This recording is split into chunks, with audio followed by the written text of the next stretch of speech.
Story 1. Hello, I am 48F and I have a younger sister, Diana, 46F. Diana never really got along well with me when we were kids. She was always too pretentious and kind of mean to me, and so we parted ways as soon as high school was over. I chose to go to college, but she decided to move in with her boyfriend at the time. It's a good thing that her boyfriend was rich, since our parents would never have been able to afford the rent to let her live on her own. But she had made it very clear to our parents that she had no interest in knowing their opinions on her life and was going to do whatever she wanted. So my parents never tried to stop her either and just let her run free. She had twin girls at 20 and then a boy at 21 while she was living with her boyfriend, and my parents were happy for her, but at the same time it was kind of concerning because now she had a lot of responsibilities and no job. She was completely and fully reliant on her boyfriend's money and maintaining her lifestyle. Diana never got married to her boyfriend, and I think it was a bad move because at least then she would have been entitled to alimony after they broke up. They had to go their separate ways after Diana found out that he had been cheating on her. Thankfully, he did give her child support that she was entitled to. However, he chose to opt out of being a father and signed away his parental rights. The girls were both 3 years old at the time, so they were really young, and my nephew was just 2 years old. After that, my sister was completely on her own, and she needed to get all the help that she could to be able to support herself. Now, I did not have a good relationship with her, but because of my parents, I decided to help her out. At the time, I earned a decent amount of money. It was not enough to support all 4 of them, but I could at least contribute a small amount of money every month along with my parents, and they got by the first few months. It was really difficult for her since she did not have a degree and had no experience either. She had to start at the bottom and work her way up, which would require her to devote quite a lot of time to her job if she wanted to make progress quickly. But that would be difficult because she had to think about her children as well, and she couldn't just leave them at home. She could hire a babysitter, but that was pretty expensive, so she had to rely on me or on her friends. Our parents were also working. They were contributing to her as well, so they couldn't stay home, and it was the same for me. She didn't have any friends either who would be okay with watching her kids while she was away at work, since all of them had their own lives and jobs. None of them took on such a responsibility, so she was kind of stuck in a minimum wage job so she could adjust her hours accordingly and come back home quickly, so she wouldn't have to pay the babysitter to stay with her kids for too long because then the cost of that would be exorbitant and she would not be able to afford it. This went on for a couple of years, and I guess Diana started resenting her own children because they were standing in the way of her success, and according to her, they were the only factors holding her back. I would visit her occasionally, not for her sake, but for the children's sake because I wanted to make sure that they were doing all right. I did not have a good relationship with her, but I was not heartless enough to let a bunch of innocent kids suffer the consequences of their mother's terrible decisions. So my parents and I would regularly check up on the children, and they would always be complaining about how badly Diana was treating them. She would scold them for little things and lash out at them just for being kids and trying to have fun. It was just a miserable existence for all of them, and I wish that I could help them and pull them out of that house and keep them with me. But I couldn't do that since she was the rightful parent and I had no right over them. Besides, she was getting child support from her ex and was doing her best to make ends meet. I kind of felt bad for her as well, but I felt worse for the children. However, things were pretty bad because after that, she started seeing other men as well, and every time her relationship would not work out, she would start blaming her kids for it. Apparently, in her head, she believed that her boyfriend would always break up with her once they found out that she was the mother to 3 kids. I personally think it was because she would never say anything about it on the first couple of dates, and she would just bring it up with them after they had been together for a month or 2, and I think that's a really long time to keep a secret like that when you are a single mother. I think you need to be upfront about it, otherwise it just seems dishonest and kind of weird. And I tried to explain that to her many times, but she was really convinced that she was getting broken up with only because of the fact that she had children, and she would keep tormenting them about it, reminding them again and again how their father had abandoned her, and she would keep threatening to leave them behind as well if they did not behave themselves. So they were really scared of her, and their childhood was constantly just full of their mother's narcissism. This went on for literally years. I'm not even kidding. Several times it occurred to me that I should probably just take them and run with it, but I couldn't do that, and neither could I file for custody of the kids or try to report her because what she was doing, while it was bad, didn't exactly amount to something that could justify having her kids taken away from her. So this just kept going on, and they were just thankful that they had me by their side because my parents were too old to be there for them as friends, but I was always there for them whenever they needed it. They could never go to their mother with their problems, and they could always come to their aunt, and that's what they did. Anytime they would have any sort of issues with people at school or academics or even Diana, they would come straight to me, and I really liked it. Felt like they trusted me, and I valued that. So it was no big surprise that when they turned 18, they decided to leave their mother's house and come live with me instead. Now that they were not legally minors anymore, they could choose to live wherever and with whomever they pleased, so it was me that they chose to live with. Diana was obviously very disappointed about it and had a lot to say. Like, she said that she had wasted 18 years of her life trying to raise these kids, and in the end, they did not even choose her. She was very nasty about it and told me that if I wanted to raise her kids so badly, I should have stepped in earlier instead of taking over when they were 18 and the job was mostly done anyway. I so badly wanted to tell her that she hadn't raised them. They had pretty much raised themselves because she was always out either at work or after that she would be out on dates with other men who would eventually break up with them when they found out that she was a mother to 3 kids, and she did not have any sense of what she should prioritize. So obviously it turned out to be this way. The kids chose the person who had actually been there for them over the person who had always tormented them and rebuked them just because she could not find somebody and she was not happy in her life. It was just that she had never realized that she was hurting them just because she was hurting herself. But I did not want to rub it in her face because I knew that it must have been hurtful for her as well, which is why she was lashing out at me, so I just kept my mouth shut, and that was it. After that, we didn't really have any contact. Her kids decided to cut ties with her and live with me instead. She also decided to part with all of us and stopped speaking to everybody. Even our parents did not have any contact with them, which was strange because they hadn't done anything. I guess the fact that they had not tried to take her side against me when my nieces and nephew chose to move in with me pissed her off, and she cut them off as well. It has been 7 years since then, and all of them are doing pretty well in life now. I honestly don't know what Diana has been up to, but I know that her kids are doing great. My nephew went to medical school and is now a pediatrician. One of my nieces has a degree in literature and is now a teacher, while her twin sister runs her own hair salon. I helped all of them take out loans for the business, and I even financed them to the best of my abilities, and I am really proud of them now because they are doing so well in life and have come so far from the kind of home that they used to live in. All of them are living separately now. They only lived with me for 4 years, and even then it was not exactly them living with me since they would usually be in college and would only come back occasionally. I guess I just didn't want to come back to a home where they did not feel wanted. I'm talking about Diana's home anyway. It has been 2 years since all of them moved out, and I'm so happy for all of them. I never expected anything in return for any of this because, in all honesty, I was only doing this because I thought it was the right thing to do. They were just kids, and no matter the kind of bad blood that I had with my sister, I could never be heartless with them. I had always had a soft corner for all of them since I never had any kids of my own, and I never even got married. It was just not my cup of tea personally, but for them, I think I wanted to be there as a parental figure because their father was not in the picture, and well, we all know what kind of a person Diana was, so they needed somebody, and my parents were too old for that job, so I stepped up. That was all that I had done. I never expected anything in return, but I am so glad that they are the kind of kids who think that I deserve a token of appreciation for what I did, even though I don't think that it was something that I need to be compensated for or whatever.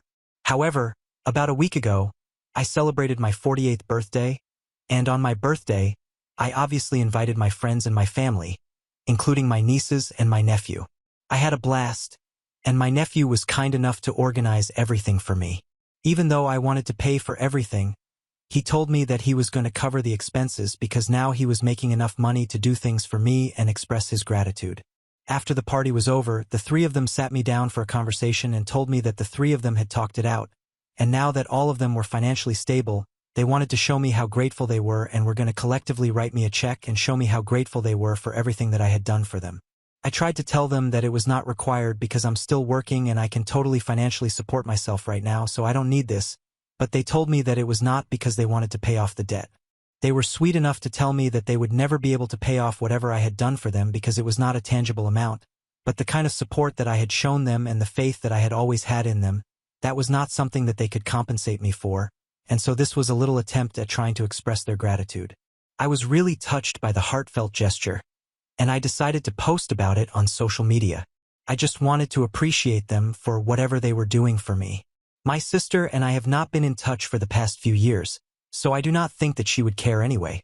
I was blocked from every platform, and I thought that she wouldn't even be able to find that, so I thought it was okay.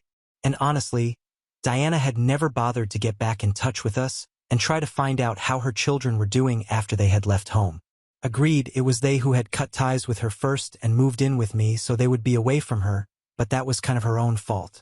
The least that she could have done was express an interest in their life and try to be a mother to them so she would be able to rectify the mistakes she had made. But if I'm being honest, she did not seem to care much about the loss of contact, and I assumed that she was doing just fine anyway. After that post, I received a message from her a couple of days ago. I was not expecting it because, like I said, for 6 years we had not been in touch, but I should have guessed that as soon as she knew that her kids were financially stable, she would come sniffing like a bloodhound to find out exactly how much money she could get out of them. In her message to me, she told me that she had read the post that I had made, and now she wanted to talk to me about her children. She said that she knew she had messed up in the beginning, and she had not exactly been a good mother to them the first time around, but now she felt like she wanted to have a relationship with them. She wanted to give herself another chance as a mother since she felt like these past 6 years she had missed them a lot. I don't know how much truth that statement holds because if she really had missed them, she could have contacted me at least just once. She told me she wants me to talk to her kids and try to bridge the gap between them since they respond well to me. The timing was nothing less than suspicious, and I chose to ignore that message because I was just really pissed off by what she was trying to do since it was so blatantly obvious. When I did not respond to her message, she called me in the evening, and that's when I snapped. She told me that she wanted me to talk to her children and try to get them back in touch with her again, and I told her that I was not going to do anything of the sort because I knew what she was trying to do, and I was fully aware that she was only after them for the money. She did not actually care about their well-being.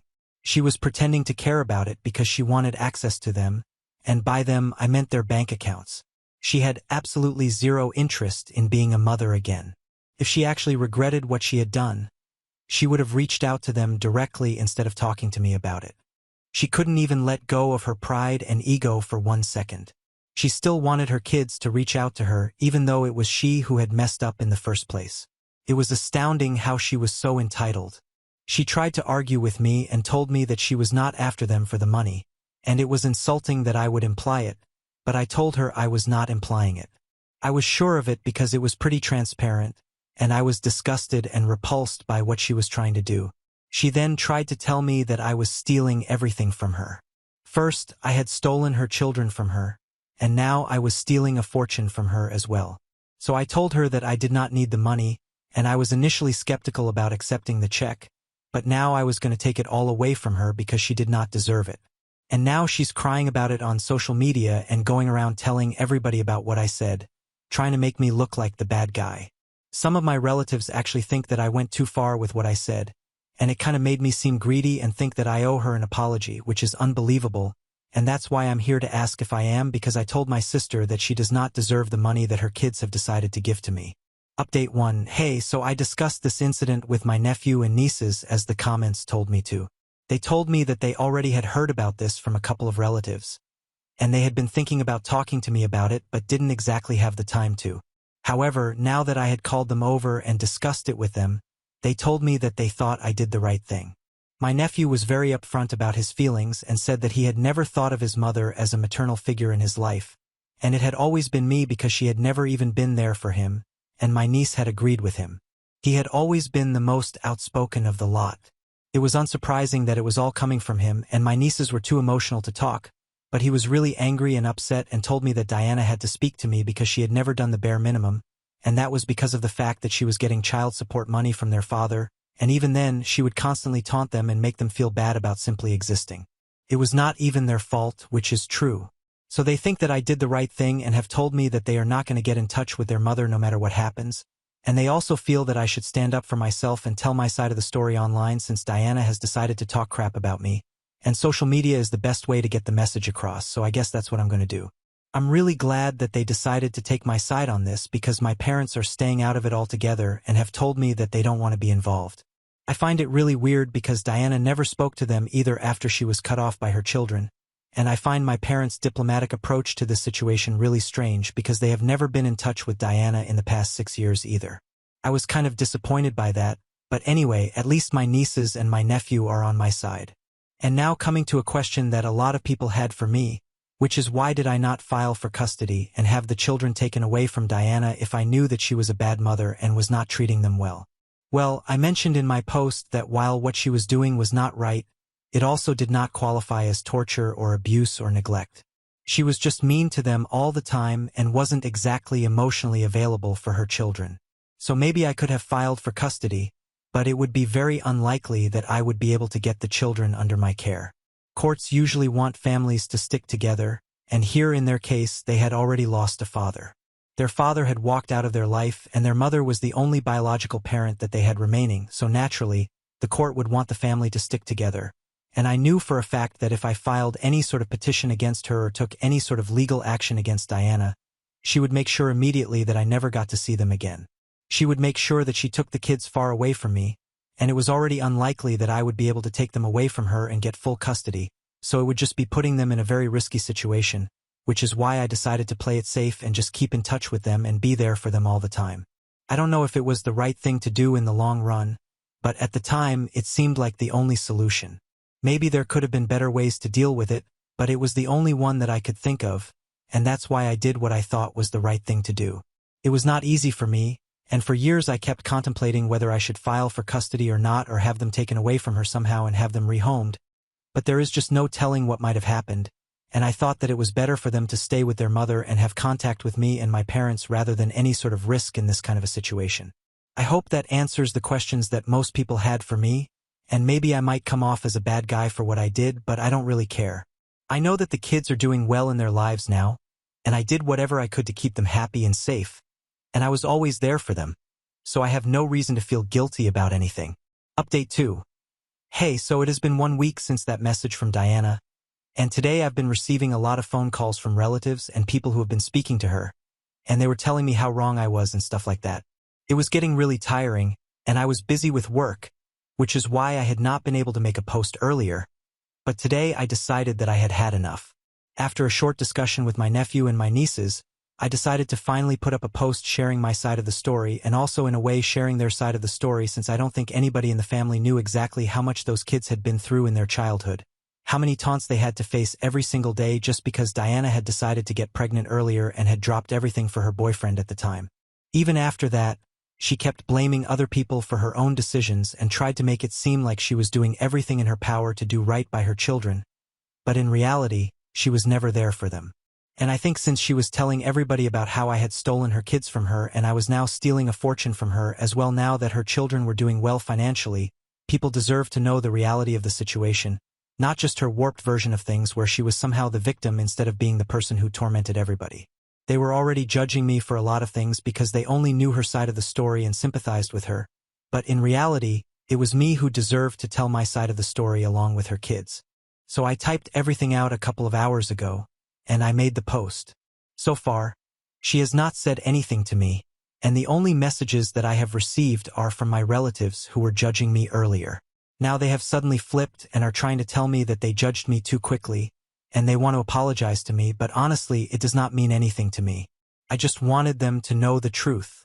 I don't really care what they think of me, but it was important for me to speak my truth and share how Diana had treated her kids, which is why they were not in touch with her anymore. Anyway, now that all is done, I am ready to move on from this. Honestly, I don't want anything to do with Diana anymore, and I was perfectly happy for the past 6 years when she was not in touch with me. And I think the same can be said for her kids as well. I don't understand why she felt the need to stir up so much drama. If she wanted money, she could have just asked for it instead of pretending that she actually wanted another shot at being a mother. Update 3. Okay, it's officially been a day since I made that post. Today, I guess Diana finally woke up and decided to get back at me. Instead of reaching out to me personally, she decided to continue being dramatic and started commenting on that post, trying to make it seem like I was lying and stuff, but that was not going to work obviously.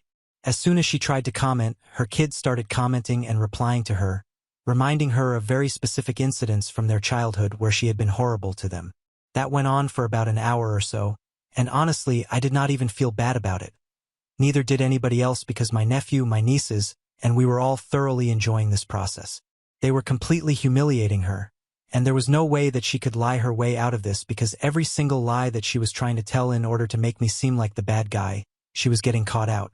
I'm lucky that I decided to do this on the weekend because otherwise maybe we wouldn't have been able to jump to our defense so quickly. Anyway, that went on for about an hour, and after that, she started deleting her comments so that people would not be able to catch her in her lies. It was too late though, since a lot of people had already seen what was going on in the comment section, and I guess she started getting called out for her behavior as well by other people. She started deleting her comments and backtracking everything that she said, and then she finally blocked me, and she also blocked her own kids as well. I'm guessing that was her sign of surrendering in a way, and I'm glad that she chose to do that because in a fight with us, she definitely would not have won because we obviously have the upper hand here, be it morally or otherwise. I really thought that deleting the comments would be the end of our interaction, but after that, she chose to reach out to me personally as well. She sent me a message saying that she hoped that I would be happy now since I had painted her to be the villain and now everybody hates her. I thought that it was really ironic coming from her, since that's exactly what she was trying to do first. She started it, and now just because I decided to hand it back to her, she can't take it. I don't even understand why people try to dish it out when they know that they can't lick it back up. Just don't start drama if you don't want to get caught up in the consequences of it. Anyway, I ignored that message, and that's what all of us are going to go back to doing. Ignoring her for the rest of our lives because she is not even worthy of our attention anymore. She has proven that. Now on to the next story. Story 2. Before we start, if you're enjoying this video so far, please consider liking and subscribing to the channel. Now let's continue. After 38 years of marriage, my wife cheated on me with a doctor and thought I was passed away. After 38 years of marriage, 3 grown married children, and 5 precious grandchildren, she pulls this crap. I have worked my crap off to finally be debt-free and 2 years away from retirement. She tells me she is in Arizona for an educators' conference she is required to attend. I dropped her lying crap off at the airport with plans to pick her up Thursday. A coworker of mine is in Vegas for a PBR event. He sends me a picture of her in a casino with our primary care physician. So it's Christmas, and all the kids are coming here. I have looked forward to hunting with my son and grandsons. I don't know if I should blow the thing to hell or play it cool until after Christmas. I guess I could gather more evidence if I just pick her up and act as if all is well. I am not sure I can do that, but the other choice is to devastate my children at a terrible time of the year. This sang a solo in church Sunday before she caught a flight on Monday to spend the week effing the doctor. I have never suspected her cheating in over 40 years of our relationship. I damn sure never have. I guess the life I was so secure in is over. I am glad my parents are not here to see this. I may just catch a flight tomorrow and find their crap, probably use different names. The hell of it is, both my brothers are dead, and there is nobody I can tell this crap to, maybe the pastor. Hell, she is probably blowing him too. Update 1. I hired a lawyer and a PI this afternoon. We all met at the lawyer's office, and they both advised me on the course of action to take. I arranged for her sister to pick her up tomorrow, and I am at my camp for a few days. So far, I have been able to keep from telling her I know what she has done. It is hard not to confront both of them, but if I can keep from it, I will be better able to protect myself plus gain more evidence. I can't sue him for alienation of affection. However, I intend to ruin his future. Update 2. I'm going home tonight. My mother-in-law is 84 and has been widowed for 12 years. She will be devastated by my wife's cheating. My wife has 3 married sisters who are all in long-term marriages. They are coming to our house for Christmas tomorrow night. I have grilled steaks for them since my father-in-law died every Christmas. If I don't go home for this, it will raise red flags for her. I consider Ed faking the flu and staying here. I decided to just go home. If I don't go home, it will affect the plans to come back with my son and grandsons. I have not confronted her. We have talked some, but mainly have texted. I am positive she suspects nothing at this point. I gave the code for gate and house to PL.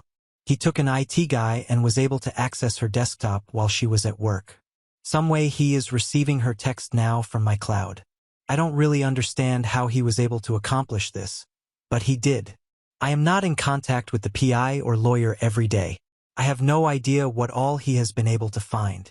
I have an appointment to meet with him and my attorney next Friday morning, 1 week from tomorrow. It is hard enough for me to control my anger with what I know now.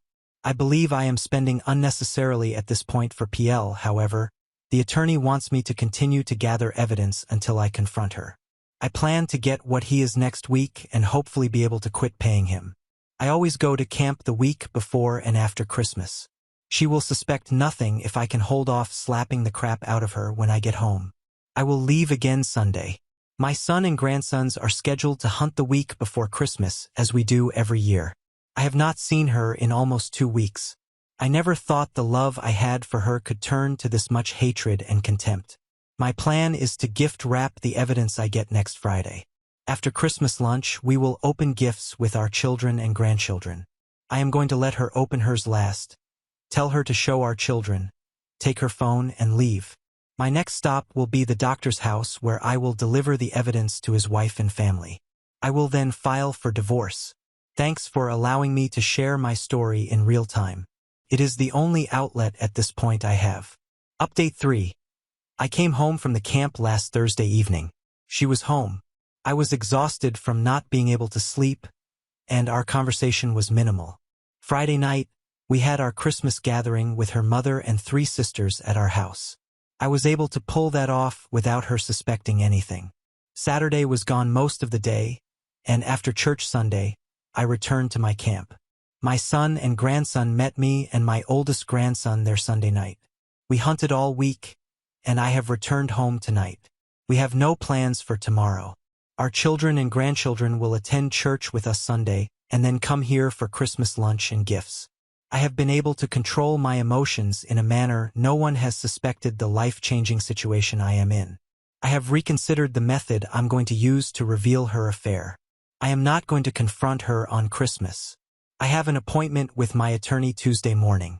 I intend to get all the evidence he and the investigator have gathered along with the divorce papers he has drawn up.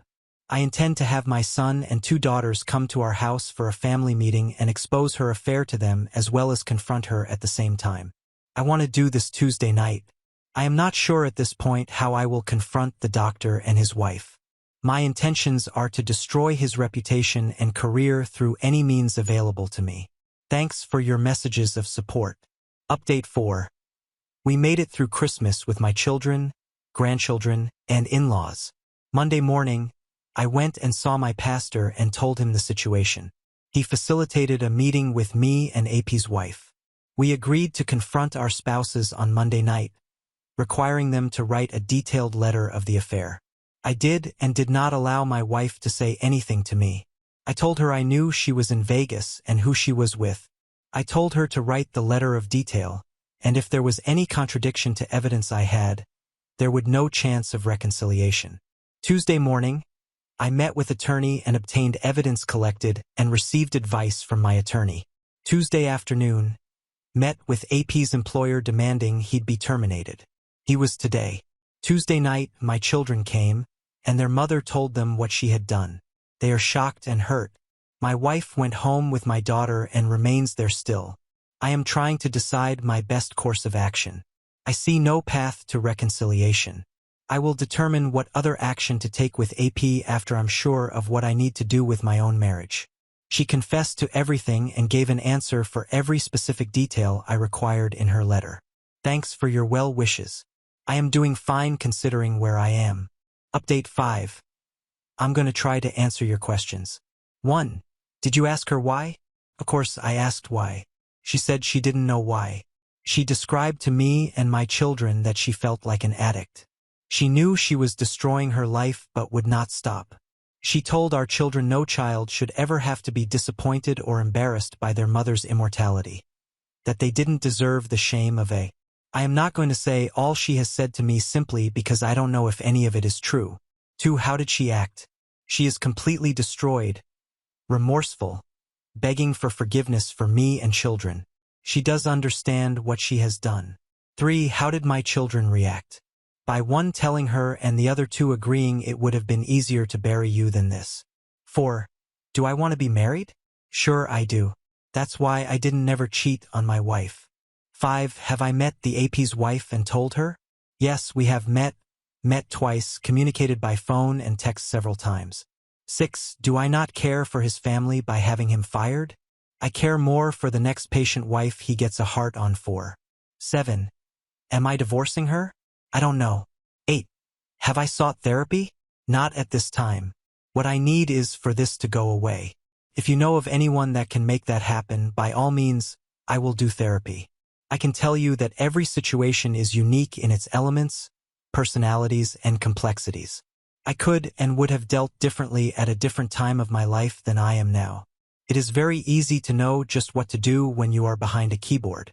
Some of you are keyboard experts but are not very skilled in advice.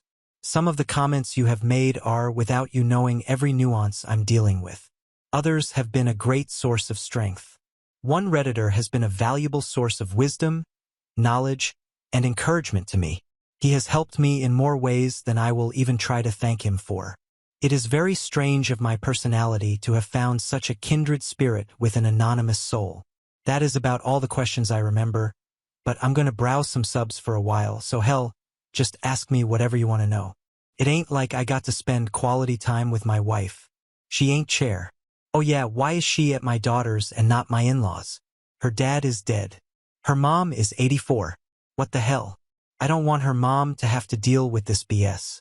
She is at my baby daughter in her husband's home. They have no children yet. The chance of her turning any of my children against me does not exist, but that is especially true of this little Spitfire. She is 10 years younger than her sister and 12 years than her brother. She has spent more hours in a deer stand, bay boat, office, truck with me than we could even begin to count. She won't even let her say the true things that are bad about me, much less lies. The first text was him asking her, "How does it feel to be the most beautiful person in any room you enter?" This was referring to a funeral we had all attended. I don't either. My sister-in-law told me my mother made a comment to her when my wife got BRT implants about 30 years ago. My mother said she will be showing those new craps to someone else. I don't think I can ever get over her getting on her knees and blowing him. She is a beautiful woman who has been told that all her life, but time is starting to show, and she can't handle that. She has done well in staying ahead of it, but it's a race everyone loses. I did not tell my wife what I was going to do about anything. I assume she does not know. My daughter said her phone is dead, and she has not had any communication with anyone but our children. I don't know for sure if she knows or not. The AP's wife called me when she learned he was fired and said she was going after my wife's job. I told my wife when I confronted her the AP's wife knew and was requiring him to answer by letter the same questions as I asked her. Update 6. I have had a brother who was 14 years younger than me. He was a college professor and lived 8.5 hours from our hometown. He died in a motorcycle accident in 2017. He left one daughter who is now 24, married, and lives in another state than her mother but has brought her new baby home to see her mother and in-laws. My sister-in-law has never remarried. I called my sil last night to find out when my niece was going back home. She is actually staying this week with her husband's parents, who are about 40 minutes from my sister-in-law. My children are smothering me, so I am taking a road trip. I am going to meet my great-nephew who is named after my brother and me. I will arrive late tonight. I asked her to reserve me a hotel room, to which she replied, "There is no way in hell that's happening. You will stay here and we will watch movies and eat ice cream. I don't know when I am coming back." I have not spoken to, seen, or communicated with my wife since Tuesday night. I have blocked her number. I called my son and told him where I was going and for him to go by the office and lease a rental property my company owns. It is a house renters moved out of and has been completely renovated with the intent to sell. I told him to inform his mother to come and get what she wanted SL needed from our house and move in the rent house. She is to pay rent to my son, who will pay my company. I am having new keypad installed on gate and doors to my house Wednesday, so if she needs her stuff, now is the time to fetch it. Update 7. When I called my sister-in-law, I told her I would be coming alone to see my niece and her new baby. She asked me why my wife was not coming, and I just said there are some issues I will tell you when I get there. I got here around midnight, and she had just took a hot pound cake out of the oven. It was the best thing I have eaten in weeks. I gave her all the details of my saga. I have teared up a few times, but as I went through all of it with her, I broke down and wept. She was very supportive and wept with me. She stroked my bursted ego, and I guess I felt better after we talked. I went upstairs to bed about 3 o'clock yesterday morning. She cooked me bacon and eggs for breakfast, and as I ate, she told me that I may make the rules and run the show back home, but not at her house. She then proceeded to tell me my schedule. 1. At 1 o'clock I had a haircut appointment. I needed a haircut when this all happened, and it was overdue, so I agreed. 2. After the haircut we were going to Dillard's and buy some clothes that fit me. I have lost over 30 pounds in 3 weeks.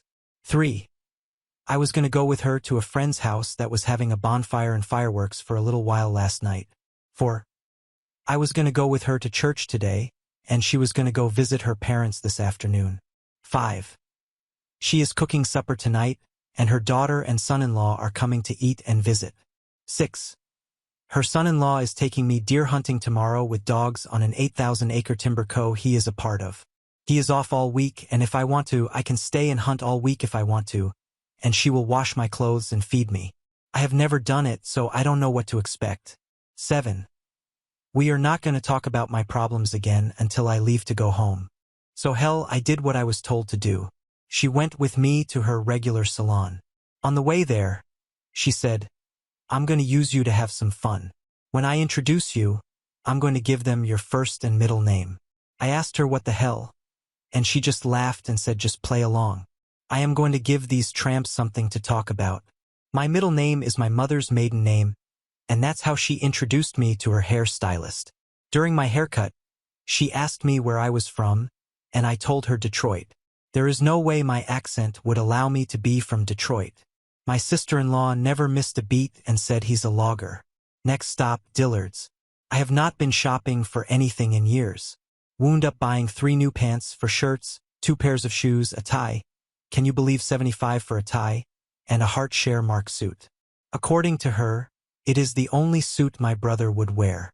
I did not know he was so peculiar about his clothes. I also bought a new belt. The suit had to be hemmed, and she convinced them to do it while we waited. On the way home, she told me I was going to be her date for the party in church. So I was. She told me to look at her like I looked at a new gun so they would buy it. I went along with her except at the party. I was from Atlanta, and I sold road graders and had been married and divorced 4 times. At church this morning, we got there late and left early because she doesn't want to be struck by lightning for lying in church. She sat right up under me and GD my hand when we walked out. I have had a good time looking like Dumb and Dumber with my 46-year-old sister-in-law. She has cut up the whole time, and I have laughed, genuinely laughed. I have not done that for 3 weeks. I am going to hunt tomorrow and may stay until Wednesday, but I have to be at work Friday. I have talked to my son a couple of times. He thinks they need to try to get her some medical help. She evidently is not saying much and stays in her bedroom at my daughter's house most of the time. Her phone is dead, and he and my other daughter communicate with her through my youngest. The AP's wife sent her a long text in which she called her everything but a child of God. I have not communicated with my wife. She asked where I was and told my daughter I would never be able to forgive her, and she didn't blame me for not forgiving. My son said she looks like death. I still see no path to reconciliation, however. I'm not going to file for divorce until I'm completely sure. Some have said divorce and reconcile if I change my mind. That seems like a waste of time, energy, and money. When I decide to divorce, it will be final. I also am not going to sue AP if I don't divorce. If I do divorce, I will sue him to defray what the divorce settlement will be. Otherwise, I don't want his money. I have come to terms with the fact this is not going to end soon and that my life will never be the same. I started keeping a journal today. I have realized it helps the order of my thoughts by writing them down.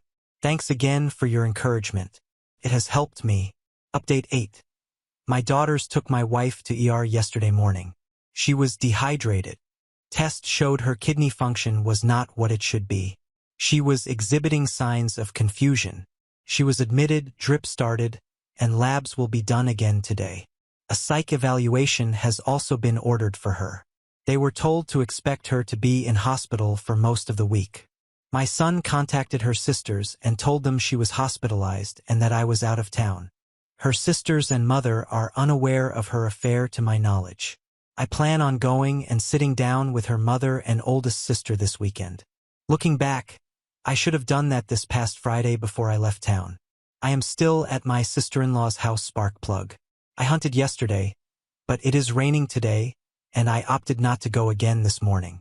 Last night a menu was fried steak, mashed potatoes and gravy, homemade biscuits, apple cobbler, and ice cream. She had a couple of things to do this morning but has instructed me to be dressed when she gets back and be ready to do some rambling. Whatever that means. I told her rainy days were good for two things, and I wasn't sleepy. She came back with your children don't need both of their parents in hospital from dehydration, so I'm going rambling I guess. I am glad I am here. I really don't want to talk to my friends just yet, nor do I want to be at work. I have my laptop and phone, an assistant coworker that has been with me 25 years, so business is being conducted as usual. He is aware of the affair because he was the one who made me aware of the Vegas trip. While hashing all of this out on Reddit has been helpful to me. I know you are tiring of my posts. I have started a journal and can just write there if you have lost interest in my story. Thanks again for all of your messages. Many have been very thought-provoking and helpful. My mind is in the clearest place it has been since the text I received of her and AP partner. Thanks in no small part to you. Update 9. I called her sister and gave her a basic summary of the affair and what led to hospitalization of my wife. She was genuinely shocked and profusely apologetic and sympathetic. My mother-in-law is leaving tomorrow morning on a trip with 3 other widows she is friends with. My daughters call at the Beach H gang, blue-haired hoe. They like to take bus tours. She said she was not going to tell her about the affair nor psych evaluation, just that my wife's condition did not seem serious enough for me to return home from trip, that I was with others, and that would have to return with me and it was not necessary for me to come as of now. She also said my mother-in-law was very worried about me when they left my house, that I did not see myself and look very. The sisters are going to help my daughters and daughter-in-law with hospital stay, and one of them will take her home with them until she is able to move from our house. I called my baby daughter and told her to go by the office and get a check, go cash it, buy a card, and take it by her grandmother's house. I have a name stamp at office she can sign the card with to put a note in it to enjoy her trip and that I loved her. So thanks again for Reddit catching something that I needed to do. I had not thought of. Update 10. Turns out rambling included grocery store, dry cleaners, pay electrical bill, Home Depot, and not least a test at a clinic $112. 15 minutes later, I learn I have no STD. Sparkplug in a very matter-of-fact manner explained to me ain't no man with a junkie monkey staying at my house. So for those of you advising me to go through this humiliating experience, rest easy, I am clean. My wife's kidney function has improved, but according to a psychiatric evaluation, she has a psychotic break. She is confused about where she is and believes she and I were involved in a traffic accident and I am dead. She is upset my funeral was held without her. She is crying and mumbling things they can't understand. Tonight they moved her to a hospital specializing in mental trauma. They expect she will fully recover in days or weeks. She can have no contact with anyone for 10 days. My middle daughter is going to be the family contact for afternoon updates until she can be visited. What an unbelievable, unnecessary mess this has been. I am still at Sparky and she scheduled me a 9:30 appointment in the morning with a psychiatrist she saw for 2 years following my brother's tragic death. I came up and got my shower when I was putting on my pajamas to go back downstairs. I discovered all of my perfectly good white fruit of the Loom boxer shorts were gone. They had been replaced by boxer briefs from Duth Trading Company. The band around each one says Go Buck Bear. They are red, black, neon blue, maroon, and dark and light gray. When I asked her about it, she said the 60s called and one of them ugly drawers back plus the boys next breathe. Update 11. I returned to my home Thursday night.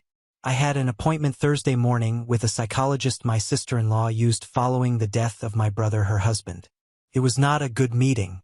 In all fairness to the counselor, I went into it reluctantly and was very angry at the time. I felt very uncomfortable discussing the details of my wife's affair with her. I had to be at work Friday for a contract to send a meeting that required my presence and signature on a modified agreement. I met with my children Friday afternoon to discuss their mother's status. The clinician requested we submit a plan for her discharge to help them fully prepare her in her treatment. I remained firm she couldn't return home to live, and they should prepare her to move into a rental property. Her status report today was encouraging in the progress she made over the weekend. They are also wanting sessions with her family as early as the end of this week. I explained to my children I would not be attending any family sessions. I expressed to them her recovery was not on me and I was not going to participate in it. I am not sure they fully agree with my approach, but that is the approach I'm taking. I did commit to not filing for divorce in the next 6 months. I went to church Sunday and sat where we have sat for nearly 40 years. None of the AP's family was there, and I didn't inquire of my pastor as to their status because I don't give a damn. I met this afternoon with a physiologist recommended by my pastor. It was a productive meeting for me. He is 74 years old. He works part-time from office behind his home. He explained to me the goals he would like to reach with me. I agreed I needed to obtain every step he outlined. I like him and am comfortable with him. I agreed to meet on a weekly basis. An investigator is scheduled to come to my office from the State Medical Board Examiner's office Wednesday morning. This follows a complaint filed by attorney against AP. I will be required to give a sworn deposition concerning the affair. I resent every step I have to take as a result of her affair. I don't believe she is faking a mental breakdown, however. I am finding it very difficult to be sympathetic. I think I have caught you up. Update 12. I have not posted an update recently because not much has happened. I will try to give you a brief summary. 1. My wife is still in treatment and has agreed to stay there for 30 days. She is better, but my children concur she needs more in-house treatment. I have not spoken to her directly since December 27th. She withdrew from her retirement account to cover the costs. 2. I have not sat down with my mother-in-law. She and her daughters have visited my wife. I texted her I would come by and talk when I felt I could. She has called to check on me several times. She is sad but also strong. 3. No news on AP, but his house is for sale. I don't know if they are separated or together. 4. I have met twice for counseling, and I'm actually looking forward to my meeting Monday. It has helped me. 5. The affair is well known and being rumored vigorously. It seems I continue to go to church and hold my head up even though I am thoroughly embarrassed by her actions. 6. My children and grandchildren are well. I have made myself busy at work, and managing my son's re-election campaign has helped me be occupied. 7. It seems I am noticing more pretty women than ever these days. I am not sure if that is good or bad, just something I have become aware of. I think that is all. Update 13. My wife was released from hospital Tuesday. She went from there to a rental property my company owns. It is an older house, but it has been completely renovated from the stud walls. I still have not spoken to her since December 27th. She has written 2 letters stating her remorse as well as seeking my forgiveness. I have not responded with the exception of telling my children to let her know I have read them and that I will contact her when I am ready to discuss the past and the future with her. We have a lady who has worked as a housekeeper for my wife for over 20 years. I sent men to my house and under the direction of my daughter and housekeeper they moved a bedroom suite and other necessities to set up my wife a comfortable place to stay. They purchased new furniture, and all of this has been ready for her release from the hospital for over a week. She has made arrangements with the housekeeper to employ her every day for as long as necessary. This gives her a driver and sitter for the days her sisters are staying at night for as long as it is required. I had supper with my mother-in-law at her home Tuesday night and explained my position to her.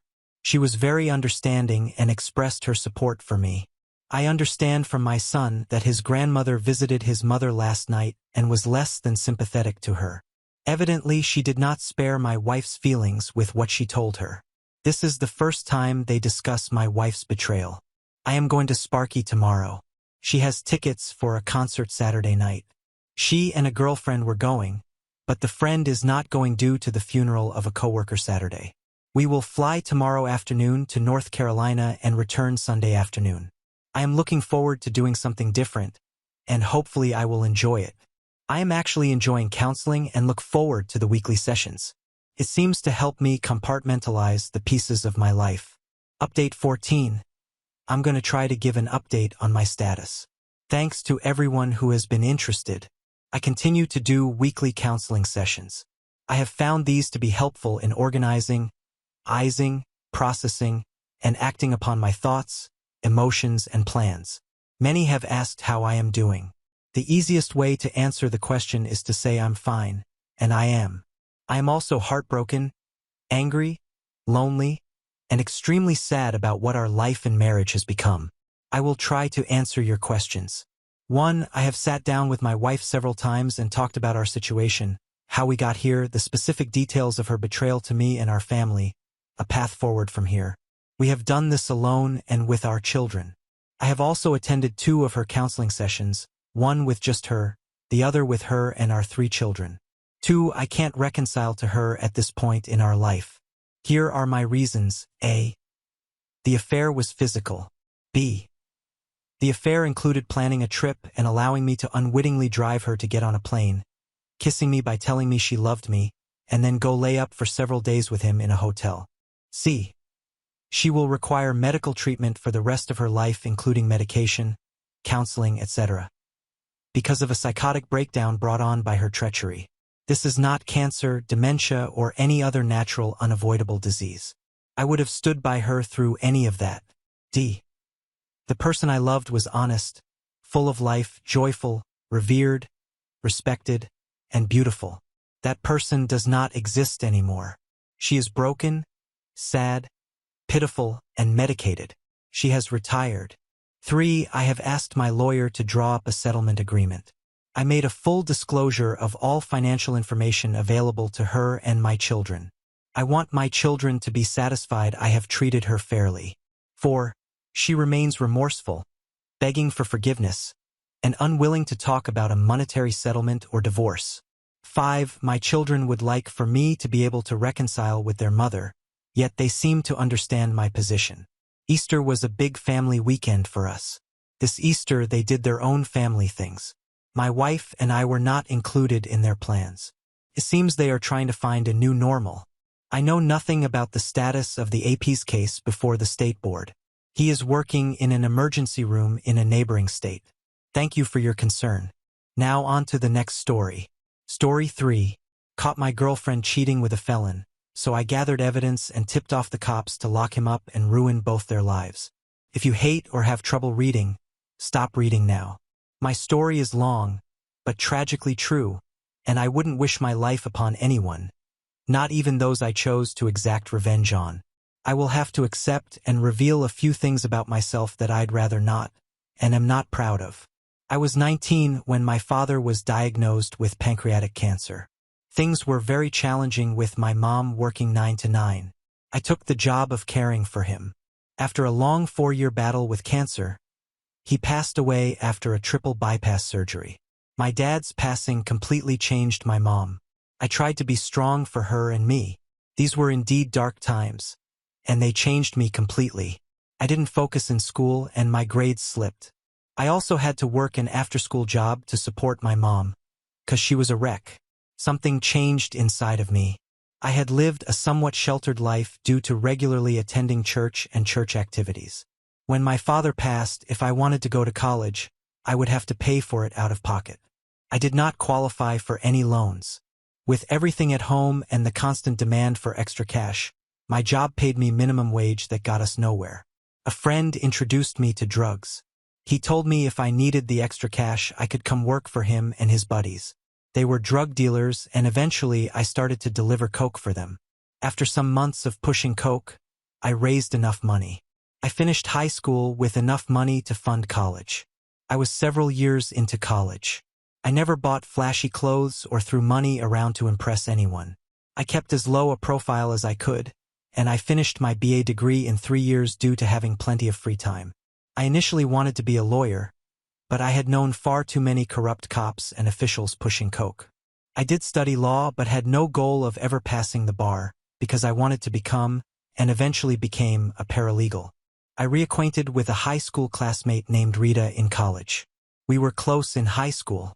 I discovered she and I had both had crushes on each other back in the day, but we were both too shy to say anything to each other. Without going into too many irrelevant details, suffice it to say Rita and I became friends, best friends even. We fell head over heels in love and were planning a future together.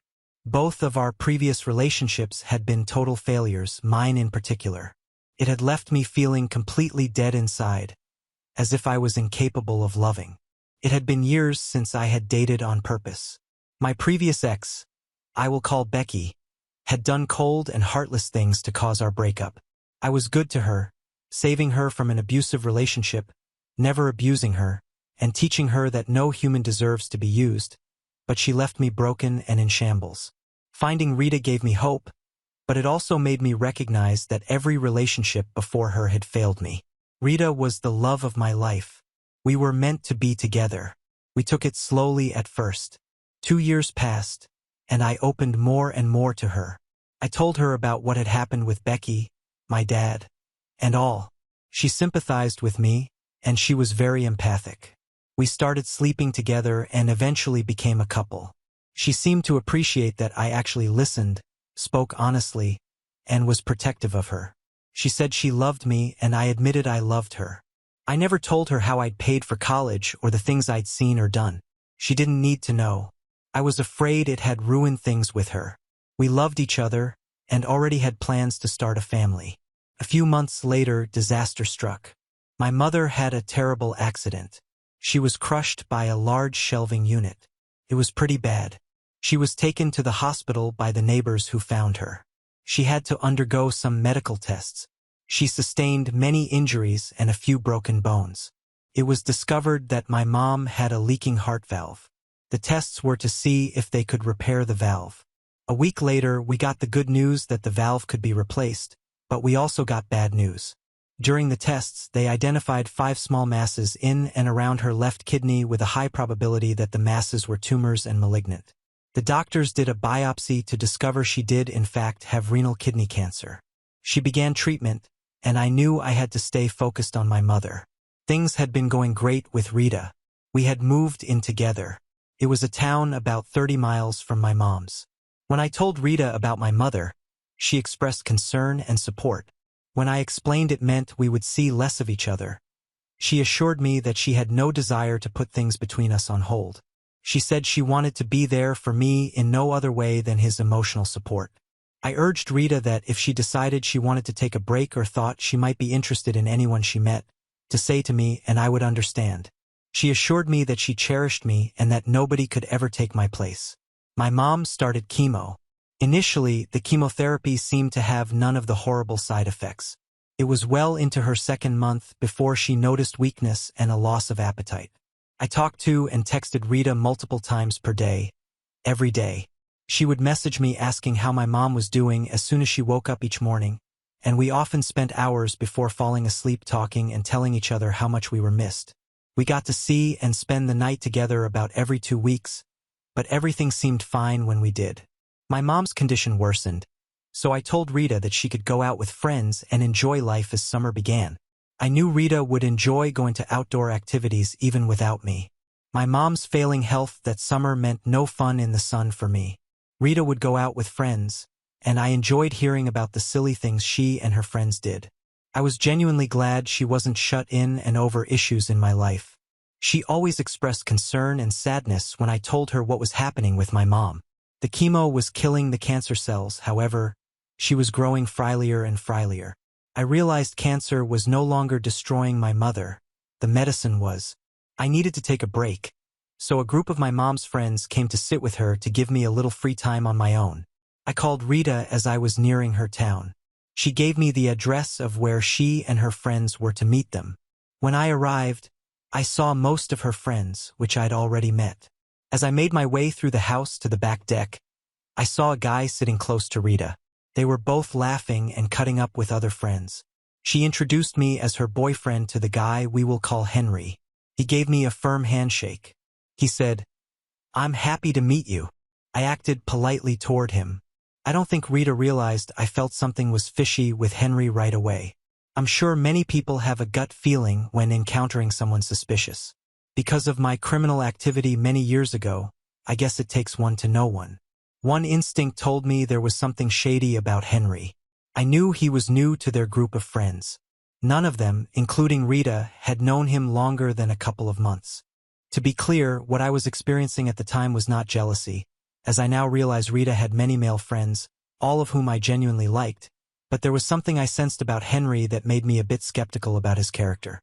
I tried to ignore it, writing the feeling off as mere jealousy. I began to talk with Rita and her friends, trying to put my mind at ease. I monitored Henry from afar and interacted with him warmly. Rita and I stayed at her place that night before I had to leave and head home. Over the next several weeks, my mother's condition began to worsen still. Rita and I spoke and texted throughout the day, every day. In hindsight, I realized now that I was initiating most of our communication, but at the time I wasn't keeping count. One day, a few relatives volunteered to look after my mom to give me a break.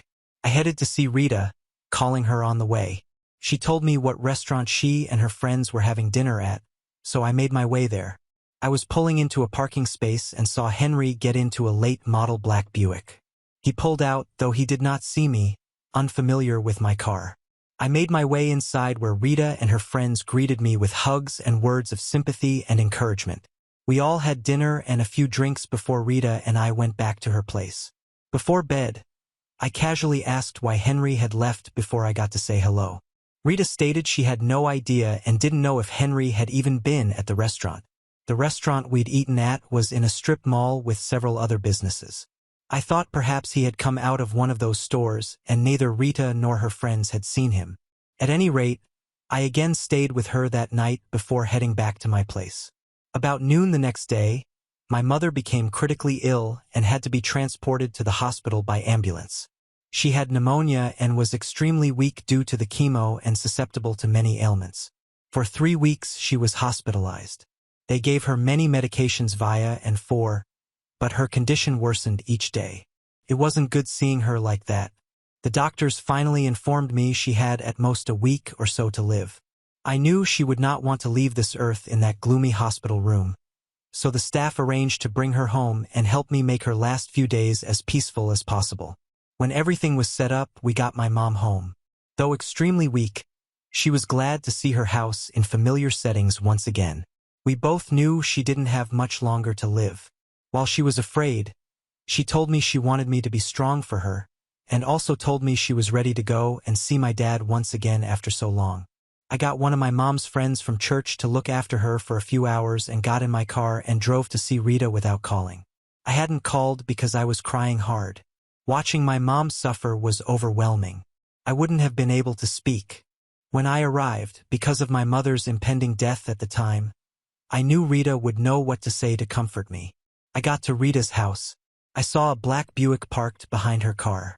I didn't think anything of it as I was focused on soon losing my dear mother. I used the key she had given me to enter the kitchen as we always did.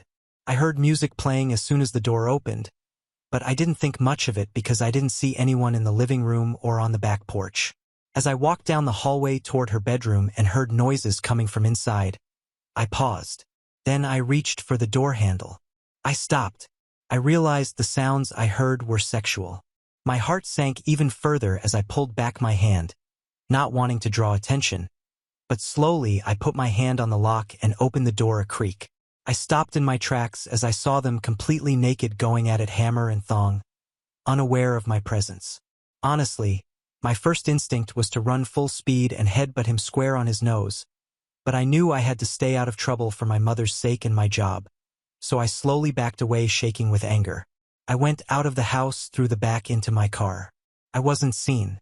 I just sat there in my car, the weight of everything caving in, being my eyes out. After about half an hour, I cranked my car and headed back to my mom's. I told no one what I'd just seen. Everyone assumed my tears were totally regarding my mom. They of course partially were, but the betrayal I just witnessed was like something so sadistic I struggled to grasp. My logic knew my mom was my top priority, especially so close to the end, yet I felt so deceived by Rita. I felt a rage like I'd never known before, and I'd felt plenty of anger. I thought of calling her, letting her know what I'd seen and cursing her out, But I knew if she didn't care enough to be faithful to me while my mother was on her deathbed, a stream of profanity wouldn't bother her. I made sure my mother was comfortable and went to try and sleep in my old childhood room. I cried. I slept.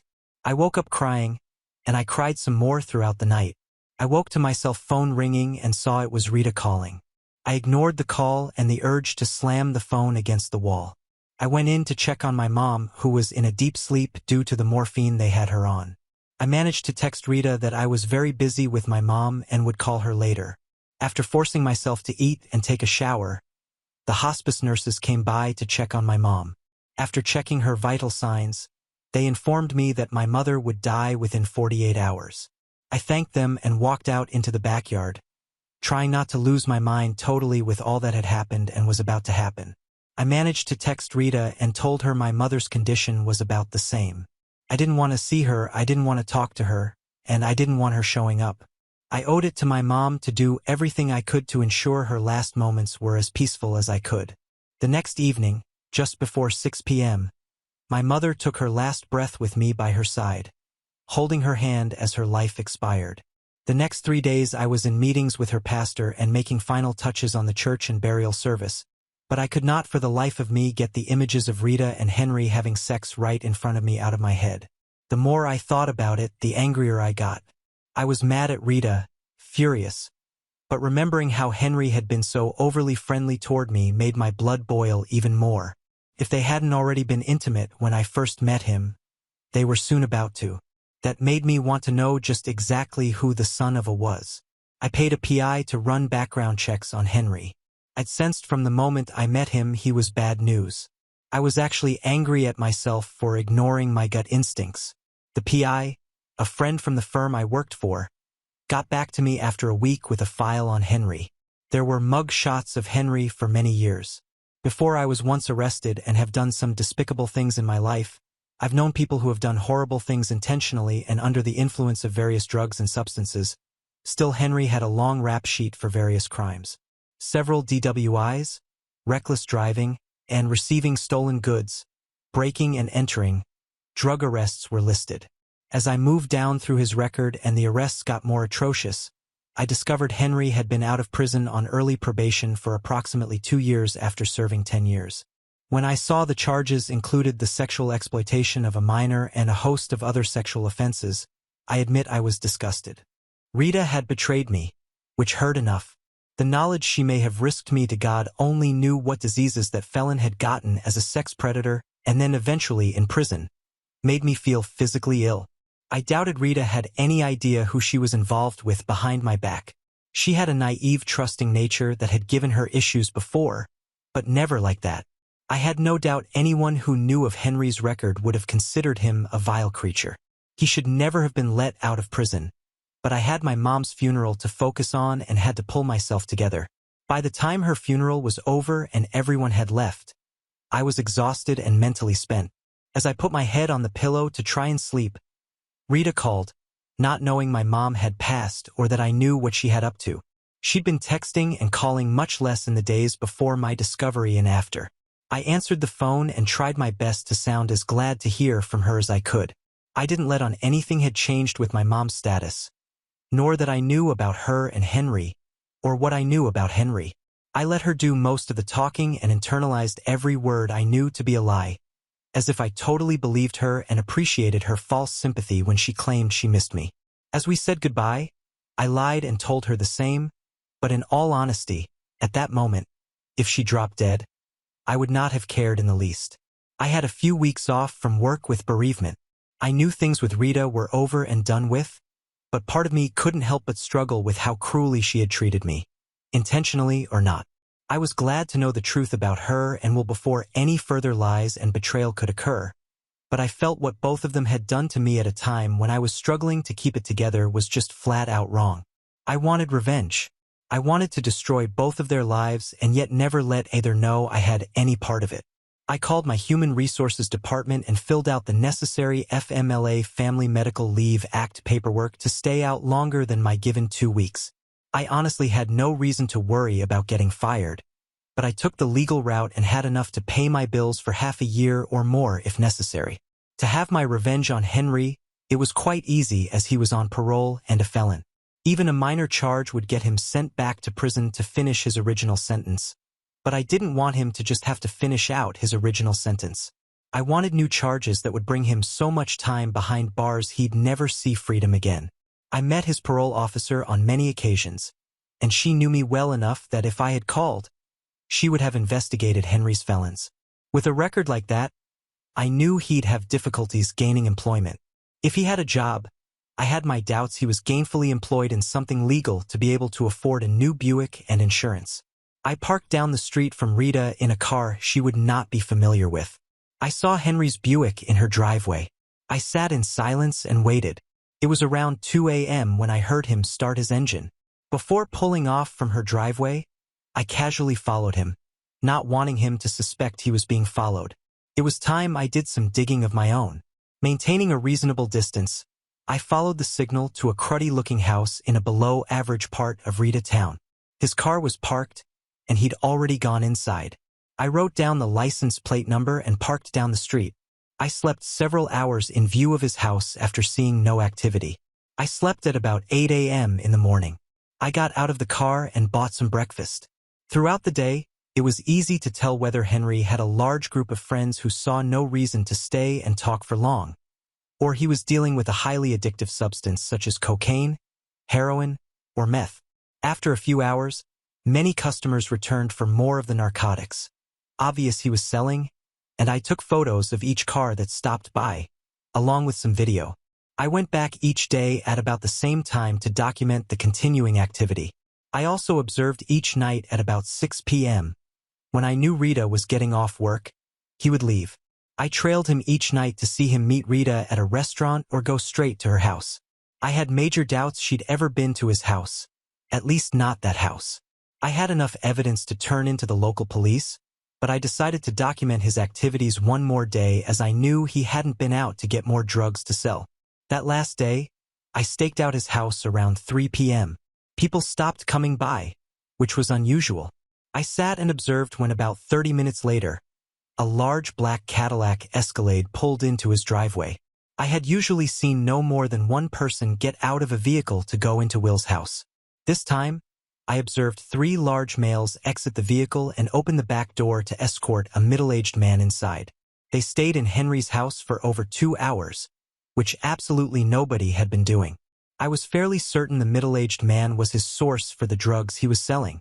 I drove by, taking a picture of the Escalade license tag. At home, I downloaded the photos and video I'd taken of Henry's activity to my computer. I made a detailed report citing the activity from the 4 days I'd observed what was going on. When finished, I printed out 38 pages of photos of people heading for Henry's door to buy drugs. I saved all video of the activity I'd recorded to a SIM card and placed it in a small plastic box for safekeeping. I knew it wouldn't take much to convince the police of what Henry was up to. I was giving the cops actual admissible evidence with times and dates stamped on each photo and video, but I wanted to put so much heat on him that the police would be the least worried. The next morning, I went by the town's police station in Reed's town. I calmly walked in requesting to speak with someone in their narcotics division. A uniformed officer came out from the office section, shook his hand, and I handed him one of my business cards.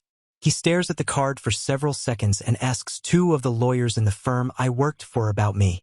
The cop knew the business card carried quite a bit of clout even if I never passed the bar exam. I told him I had some information he might want to look at. The detective happily led me back to a conference room where we made small talk about mutual acquaintances. But soon I pushed a folder of paperwork and the box with a SIM card across the table toward him. Listed on the first pages was Henry's first name, date of birth, criminal record, and parole officer. The detective examined the photos, and I sat quite quietly as he did. By the expressions on his face, he realized he'd been given information that could easily lead to an arrest warrant for Will.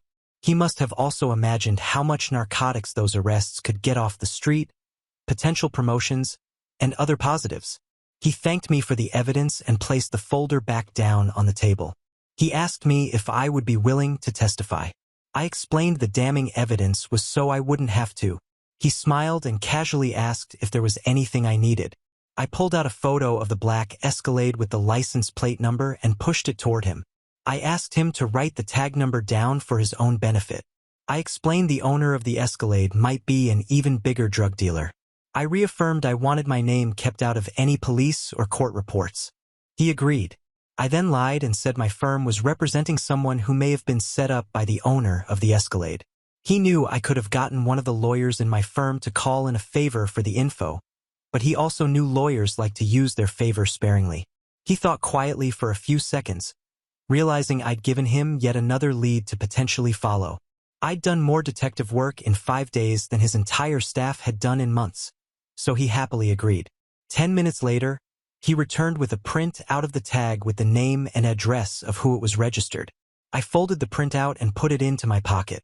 The detective and I made some more small talk about sports and cars before I shook the detective's hand and headed out to my car.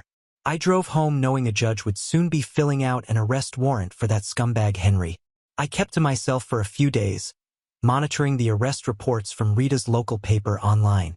One morning, the front site showed a photo of a very bewildered, confused Henry being led away in handcuffs. As long as nobody had made any stupid errors to get him off on a technicality, he'd be finishing out his original time plus many additional years. There was always the possibility he might get a good lawyer to reduce the charges or find some loophole to get him off scot-free. I couldn't and wouldn't let that happen. I hadn't been driving for 10 minutes when my phone rang. The caller ID let me know it was Rita calling. When I answered, I tried to act surprised and happy to see her.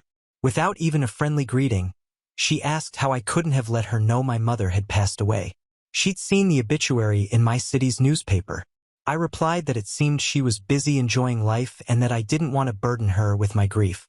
I quickly asked why she hadn't been texting or calling as much lately, which led her to change the subject and ask to see me. I tried my damnedest to act happy to hear from her and told her that I missed her. I asked her if she could meet me for dinner at our favorite restaurant in our town, and she readily agreed. Since Henry was no longer around to keep time with, she was glad to have me back to fill in the void. I showed up to dinner with a smile and a long hug, trying to control the urge to break her spine in half. I was surprised she didn't say anything when I avoided kissing her. I'm sure she assumed in my grief that romance wasn't something I'd had in my mind much. I just had a very good idea what her mouth had been doing, and I didn't want Henry's prison germs on me. We sat at the bar and ordered 2 drinks from our favorite bartender. He knew us as a couple because we always tip very well. When our drinks arrived, I excused myself to the restroom and typed a short message out on my phone that read, "Make my drinks with no alcohol and make hers doubles." When I returned from the bathroom, I sat next to Rita at the bar discussing drinks. We'd enjoyed it but hadn't tried it in quite a while. I acted as if I was pulling up the recipe for some unusual drink. The bartender came over and asked if we were ready for another drink. I told him we were celebrating after not seeing each other for quite a while. I held up my phone for him to read the message asking if he knew how to make that drink. He read the message and smiled, agreeing the drink I'd requested was a specialty of his. I'm sure the bartender and Rita assumed she could get as sloshed as she wanted to and that she'd be heading to her place with me afterward. I had other plans. Rita commented how strong hers was. I told her I could barely taste the alcohol in mine. We ordered several more drinks. Rita commented about how drunk she felt. I acted confused, stating I barely felt a buzz at all. After several hours, I paid for our dinner and drinks with a sizable tip. As we exited the door, I acted like I'd gotten a very important call that I needed to take. After the obligatory encore non-existent phone call, I told her I had to rush back to my town to the office. One of the lawyers needed me for a case early the next morning. I asked her to go to her house and wait on me, promising the errand wouldn't take long. I helped her into her car and watched her pull off before using my cell phone to immediately call the police and tell them I'd seen a drunk driver leaving that restaurant. I urged them to hurry. The person was in no shape to be driving. I jumped into my car and headed to Rita's house about 2 miles away. About a mile from her house, I saw blue lights ahead of me and slowed down to see Angie's car pulled over. I knew she was going to get a DWI, as that is in fact what I had planned. Neither she nor I knew that Henry had been using her car to deliver cocaine to low-level dealers under him. They did the obligatory search of Rita's car and found several ounces of cocaine stashed beneath the back seat. I had absolutely no intention of getting her arrested for narcotics possession with intent to sell, but the fact Rita had given me her spare car key the same night she given her spare house key, I knew well I could have just as quickly been the one to screw my life up. Neither still had any idea I knew about her unscrupulous cheating. That was revealed to all later. Update: I arrived back at my house that day, and my cell phone rang from a strange number. I answered to hear Rita crying and blubbering while trying to tell me something. I got her to calm down. I actually wanted to hear what she had to say. She managed to tell me she was in jail, to which I innocently asked where and for what. When she told me what she had been arrested for, I was genuinely shocked about the drug arrests. I asked her what she wanted me to do. She wanted me to help get her out and asked me to post bail. I explained since my mom had died, I couldn't risk putting up any of my property due to probate issues. I could have easily put my own home up as collateral, but I viewed her drug charges as collateral damage, and she damaged my life enough that the charges for possession of cocaine with intent to distribute carried mandatory time. I felt after what she'd done to me with who she'd betrayed me with, part of her deserved what was coming to her. I went to her arraignment and sat in the back hoping not to be noticed. As she entered the courtroom, she saw me. I gave her a look of confusion as to how she could ever be arrested for such a crime. I knew damn well how, of course, but I had to act totally oblivious. When she tried to explain to the judge her boyfriend had been arrested for dealing drugs only days before and it had to be his, the judge didn't want to hear it. She turned around and looked at me with shame and tears in her eyes, realizing I knew she'd been cheating. I shook my head in disgust as they led her away. She knew, and the attempt to contact me ever again would be a fool's errand. Bond was set extremely high for both at Henry as he pled guilty and asked to forgo a trial in an attempt for leniency, but he got none. Rita's trial took place a few weeks later, and she accepted a plea. She got 4 years with the possibility of parole in 3, but her career was over when she got out, and I didn't care one bit. They'd messed with the worst person they could have ever crossed at the absolute worst time to cross me. Now on to the next story. Story 4. I served divorce papers to my wife when I caught her cheating, but she's still trying to win me back. Sitting here at work, I'm just pissed off. I haven't seen much of my son this year.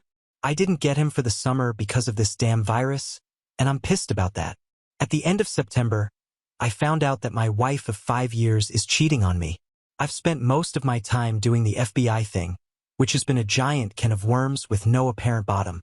I've had this nasty woman in my house, and I have to sit there pretending that nothing is wrong when I just want to throw everything at her and kick her out. My lawyer just keeps telling me, not yet. I haven't slept in my bed for almost 2 months. I'm going to burn that when she's gone. I've had no sex, which has caused her to accuse me of cheating. If she tries to hug or kiss me, I have to sit there and take it even though it makes me want to vomit. When I look at her, I see bugs crawling all over her. I want her gone, but it's just not yet, not yet, not yet. There's not much left to burn on my fuse. It's like being locked in a big room with someone, and there's just a table there. The room echoes, and they start tapping on the table, tapping and tapping, until you just want to flip the table and strangle them. I can't even talk to anybody about it right now because it's always, not yet, not yet, not yet. I'm angry at myself and disappointed in myself for putting myself in this position to let someone do this to me again. I just want this to be over, and I miss my son. I got home late Sunday. It's a 400M drive. This was good. I really didn't want to see her, talk to her. I was tired. I went to my chair and slept. I haven't slept well in 2 months. I've lost 15 pounds. I look and feel awful, but it was the first 8 hours of sleep I had gotten in a while. Monday, my wife tried to initiate some intimacy. I just cannot get it up for this woman. My Johnson is up bright and early before me every morning, so this is nothing physical with me. It's just that for once my dick is in total agreement with my mind and heart. This upset her, and we got into a pretty heated argument. I told her maybe it was something wrong with me. I'm 50 years old. This stuff happens. She started insinuating again that I'm cheating on her. She said that I'm not being a good husband. I haven't been intimate with her in over 2 months. I haven't told her I loved her in over 2 months. Clearly, I'm doing something behind her back. I mean, she tried to gaslight me. Yeah, I was doing something behind her back. I was piecing everything together. D-Day for me was September 25th. I work in collision repair, specifically on the vehicles considered train wrecks. On September 25th, I wound up cutting my leg open on a truck I was working on. That was a trip to the emergency room. I got 5 stitches inside my leg and 34 stitches on the outside. It was pretty bad. I got put on some hefty painkillers, and there was no way I was going to drive, so I called my wife. No answer. Called 5 minutes later. No answer. Called again. No answer. Texted her, "Babe, pick up, I need you, call me." Called her again. No answer. More texts. Nothing. About an hour and a half of this. So I got an Uber to take me home. We turned onto my street, came in view of my house, and she was standing in our doorway, completely kissing the GM of where she works. I told the driver to stop. This wasn't a pee, folks, they were deeply kissing. She was supposed to be at work. I pulled out my phone, took a couple of pictures, and told the driver to keep driving. I had him take me back to work. I sat there in the break room for 4 hours, head down on the table, numb, heartbroken. When the painkillers wore off, I drove home in pain from my leg and from everything going through my head. She wasn't home when I got there. She came home a couple of hours later. She acted all concerned. Maybe she was, maybe she wasn't, I don't know. I asked how her day was, and she made up some story about work that day. I know it was false. A week later, I learned for the first time that she hasn't worked a Friday in 3 years. I've never really used Reddit much.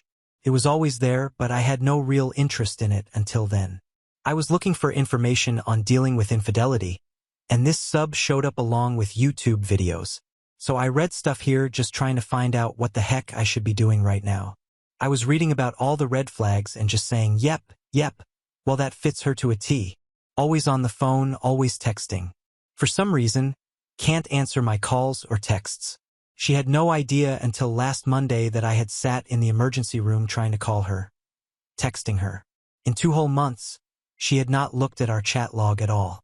She was yelling at me that I need to be a better husband, that I'm not doing enough for her. I got so upset I grabbed my phone, opened the chat log, and shoved it in her face, showed her those unanswered texts. I rarely raised my voice, but I yelled at her that the one time I needed her to be there for me, I got ignored. She pulled out her phone, looked, then she left the house for a couple of hours. When she came back, she apologized and then lied right to my face. Oh, she had a hard day at work that day. Didn't notice because she was so busy. The truth is, she didn't know about the calls and texts because she was too busy with her boss in my house to answer her phone. In the time between that day and now, I've snooped her phone, her laptop, and her iPad. I learned I could look at all her stuff from one of her old phones. I've installed cameras in the house. I had her served yesterday. For those asking, I wasn't in a good state of mind to write about it yesterday, still not really, but I will get it off my chest. I woke up and left the house, got myself some breakfast while waiting for her to leave for work, rented a truck, went back home and changed the locks. My friend and her husband came over. He brought a friend, and we packed up her things. We loaded up our bedroom furniture that I got her as a wedding gift, my couch, my dining table, just all the furniture she defiled. Took it to storage, put all her clothes in garbage bags.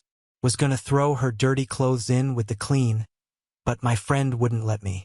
We got done after 11 a.m., around lunchtime. I bought flowers and chocolates and went to her work. I went in, gave her the flowers and candy, gave her a big hug and a kiss. She was all smiles and blushes. Her coworkers were doing the "aw, that's so sweet" thing. I told her that I would love to take her to lunch, but I had to go get a checkup on my leg, but to not make plans for the night because I wanted to give her a night she would remember. I gave her a goodbye kiss and started walking out. At this point, I'm going to start calling her GM Tom or Foot. As I was leaving, I saw her boss and gave him a big smile and said, "Hey Tom, how are you?" Gave him a wave and left. Then I went and got some lunch. At 2 p.m., a deputy would be walking into my wife's work to serve her. At 2 p.m., I was standing in front of Foot's house. I texted him the picture I took on the day I caught them. I took a selfie in front of his house and sent that too. I knocked on the door, and Mrs. Foot answered. She knows me a bit from parties and things my wife's work had. I told her that my wife and her husband were having an affair. She didn't believe me. I showed her that first picture I took, and I showed her a selfie they took while my wife was with him on my couch, and she slapped me. I just stood there, and she started crying. I gave her a thumb drive with everything pertaining to my wife and her husband that I had. I told her my wife was cheating on me with multiple men. Get checked for STDs. I gave her my lawyer card and my number. Then she asked why I was doing this to her, and to be honest, why did I do that? I hurt her pretty badly. I feel like the biggest jerk for doing that. I told her she had a right to know and felt terrible for giving her that answer as I was leaving. That's when my phone started blowing up. Didn't answer any calls or texts. I just went home. When I got home, I changed my FB status to divorced. I started reading the text for my wife. What is this? What are you doing? All that stuff. I messaged her back and told her she could come to the house at 7 p.m. And not 1 minute before to get her clothes. Apparently, Foot didn't tell her what I did right away, as I imagined he had his own problems at the moment, but my wife sent me a text a little later berating me for telling Mrs. Foot. So he did tell her. My friend that covered up for my wife, I'll call her Amber, started calling me, so I answered. I answered with, "How long have you known that my wife and Foot were having an affair? Please don't lie to me." And she told me what I suspected the whole time. Since before my wife and I had met. The whole time. All this time. I was the side piece. My whole marriage is a sick joke. Let me tell you, that's a bitter pill to swallow. I asked her why she didn't tell me. She said it's because they thought I would get violent and such. I told her that she knew me better than that. She said she kept it secret because she was her friend. What about me? Wasn't your friend? I asked her if she knew her husband was cheating. Wouldn't she want me to tell her as a friend? Wouldn't I be obligated to let her know something she should know? She said yes. So I hung up and sent her pictures my wife had taken of her and her husband and texted her back with my lawyer's number and said that my lawyer has everything I know. Then I told her never to contact me again. At about 4 p.m., my wife showed up at the house and found out about the locks. She started banging on the door and yelling. I didn't answer. She tried calling again. I turned my ringer off. Then she broke a window and left.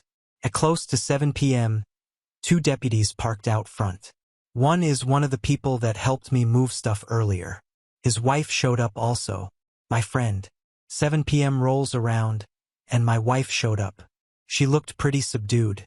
Pretty sure she and Amber had gotten into it by then. I gave her her clothes, the storage key and address, my lawyer's card, told her that all contact with me will be through her. My wife started with the "I love you" crap. We can work this out. She's sorry. She loves me. A mistake. She doesn't love them. It didn't mean anything. I just pointed at my lawyer's card. She said that it's her house too and I can't kick her out. I told her it's my home and that she literally made a mistake that cost her it. This is when she got really loud. All the "I love you" turned into "I hate you" and insults. The deputies turned on their lights, and neighbors had come out to watch the drama. I remained fairly calm and had my hands at my side through this. She kept screaming at me. I think she might have been drinking. She started crying that she had nowhere to go. And when I told her that I don't care, well, I learned something new about my wife. She can throw a right hook. Gave me a fat lip and a bloody nose. I didn't move. I just stood there and let her do it. She tried scratching my face. The deputies restrained her. I declined pressing charges, told them to just make her leave. They filed an incident report so I could get a TPO. Actually, I'm glad she did that. When she left, I went back in, and while I was cleaning myself up, all that stuff I should have been feeling for the last 2 months started to hit me. I'm pretty exhausted right now. They thought I would feel better after this all got out. I'm not someone prone to crying, but I've been doing a lot of that since last night. There are almost 600 unanswered texts and calls on my phone and growing. I'm going in see with our mutual friends. I don't want any of them trying to mediate things. I'll sort them out some other time. I didn't call my son last night. I've always called him every night. I'll tell him tonight. He'll probably not be upset by the news. He wasn't fond of her. I met with her and her lawyer today. I didn't get everything I wanted, but I got enough. We saw for an uncontested divorce. It will be official in about 2 months. That's the good news. I feel some relief from this, but I'm really sad about the whole thing. First off, she did not or could not look at me through almost the entire proceeding. I'm not going to pretend to know what was going through her mind, but I would like to think she didn't have the courage to look me in the eye. She got a decent lawyer, at least he knew he got handed a challenging case. They asked if reconciliation was possible, and we did dangle it even though it is not possible. We asked for full disclosure of what she did. He had already had her write it out. What she wrote down, however, was less than what I already know. I read what she wrote down, and conveniently the 2 fellows I didn't know the identity of were not included in it. My lawyer produced stills from the camera footage. Who's this? And who's this? Well, she wasn't very forthcoming with him either. They asked us to step out. We did. I didn't catch every word, but he didn't sound too pleased when we came back in. I got a more truthful version. The 2 guys were online hookups and very recent. She'd been having an affair with Foot for more or less the whole time I've known her. She said she broke it off with him some time after I proposed and until about a year into our marriage. I think I believe her on that. I mean, I shouldn't believe anything she says, but I did ask if she was ever faithful during our marriage. She started with FP, my coworker Amber's husband, on July 4th of 2019. We had a 4th barbecue, and she was intimate with him then at my house while I was there. She said she didn't love him, she just got off on it. During this year, she just got bolder and started hooking up with random guys from online sites. I'm pretty sure she probably had some parking lot hookups and such, but I didn't press on that. I asked the attorneys to give us the room for a bit because I wanted to ask her some private questions. They walked out. I asked her why she cheated, but why she married me. Why didn't she say no? She said she loved me. Hey, great way of showing it. She wanted to be married, she wanted the security. I was good in bed, but she's loved Foot for 10 years. He wasn't leaving his wife and her clock was ticking, so I was a backup plan basically. She said I made her happy, but she wanted what she wanted. For those asking, they have both been fired. Amber raised quite a commotion at work. I didn't need to make a fuss about anything. My soon-to-be ex-wife is living with her parents. I don't know what Foot and Mrs. Foot are doing. I was told it is none of my business. I think he is trying to stay married. If he stays married, I may have to confront him. I asked if there was anything else I ought to know. She told me she had an abortion 2 years ago because she didn't know who the father was. Wow, that was a low blow. In the beginning, we tried to have a kid, but we opted for the quit trying and enjoy the intimacy approach. I would have loved to have another kid, like a daughter I could spoil rotten. I had unprotected intimacy with my wife nearly daily. There's a huge chance this child was mine. I will never know. This was enough to make me get up and walk out. Y'all can talk about a bullet dodged. I'm just thinking she terminated my child. If anyone here has ever done any boxing, there's a point where the blows just keep coming, but you don't feel them. I mean, they're doing damage, but it doesn't hurt like the first few punches. It's just too much and you get numb to them. This is where I am at. She could tell me she started the Chicago fire, and I would not be surprised. I called the lawyers back in, told me to go to Plan B. Plan B is to take my demand for alimony off of the table. I want the divorce agreement uncontested and signed. This is the fastest way. I wanted to say condition 2 to reconcile was for her to undo all those other interactions, something impossible, but there's no point in being clever here. I won't lie, the abortion has me rattled. I don't want a monthly reminder of this woman, even in the form of a paycheck. So at 5:43 p.m., she signed. In around 2 months, it will be official. I keep my house, my retirement funds, all my property. No alimony for either of us. She gets $73,000 from our savings, is not to contact me ever, and we are done. I do not care what happens to her now. I don't want to know what she'll do. I don't care. For her own good and anyone she meets in the future, I hope she sees a therapist, but I am done caring about this woman. I in no way feel like a weight has been lifted off of me. I've eaten a terrible sandwich, and this is all I can taste. I've had nothing to be happy about for 3 months, and I am not happy now. I don't see that in my future like at all. That abortion has been on my mind since she said it. I think it's going to be there for a long time. I don't know what I'm going to do in the immediate future or long term. Maybe when this is all finalized, I'll feel some kind of release. I don't know. Right now, I just want to be left alone. No more "a man so sorry to hear that" or any of that right now. I just want quiet.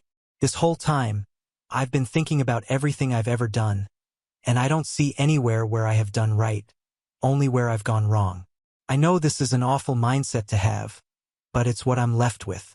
All I can say is at least I got to keep my stuff this time, but I won't be doing this again. The decree showed up in the mail today. Snowmageddon slowed things down a bit. Oddly, I'm neither happy nor sad about this. Some friends wanted to celebrate this, but I've never felt that failure is a cause for celebration. Actually, I'm a bit numb. I'm sure it'll hit me later out of the blue. She called me today. I picked up. I figured what's done is done, so I talked to her. She's messed up more than I am. She didn't apologize. She asked what good would that do. I honestly don't know if she really regrets what she did to me, but it really doesn't matter now. Her folks, this is tough. My son is as close to having a grandchild as they've ever got. He's asked me if it's okay to communicate with them. I'm fine with that, but how do I talk to them without her being in the conversation? These people just wreck everything, don't they? I really liked her dad. They are as close to having relatives from my side of the family as my son will ever have. Also, my chihuahua I've named Dulce. Thank you to whoever suggested that. It really rolls off the tongue. She kept me warm through Snowmageddon, 5 days with no power or heat and below freezing temperatures, and she kept the bed warm like a little trooper. Anyhow, I'm going to take a long break from here, maybe until I feel like dating or looking for something casual. I've always had that doubt in the back of my head. She doesn't love me. She'll leave. She'll break me. The screaming at me now. Right now I'm good. That fear of stove burners is a good thing. I need a lot of time. I'm going to give myself that. I wish all of you the best. Just because we've been let down doesn't mean we are worthless. Stay strong. I love all of you. I started therapy in July. I'm dealing with a lot of things in it. This latest round of infidelity, talking about it with you and a therapist.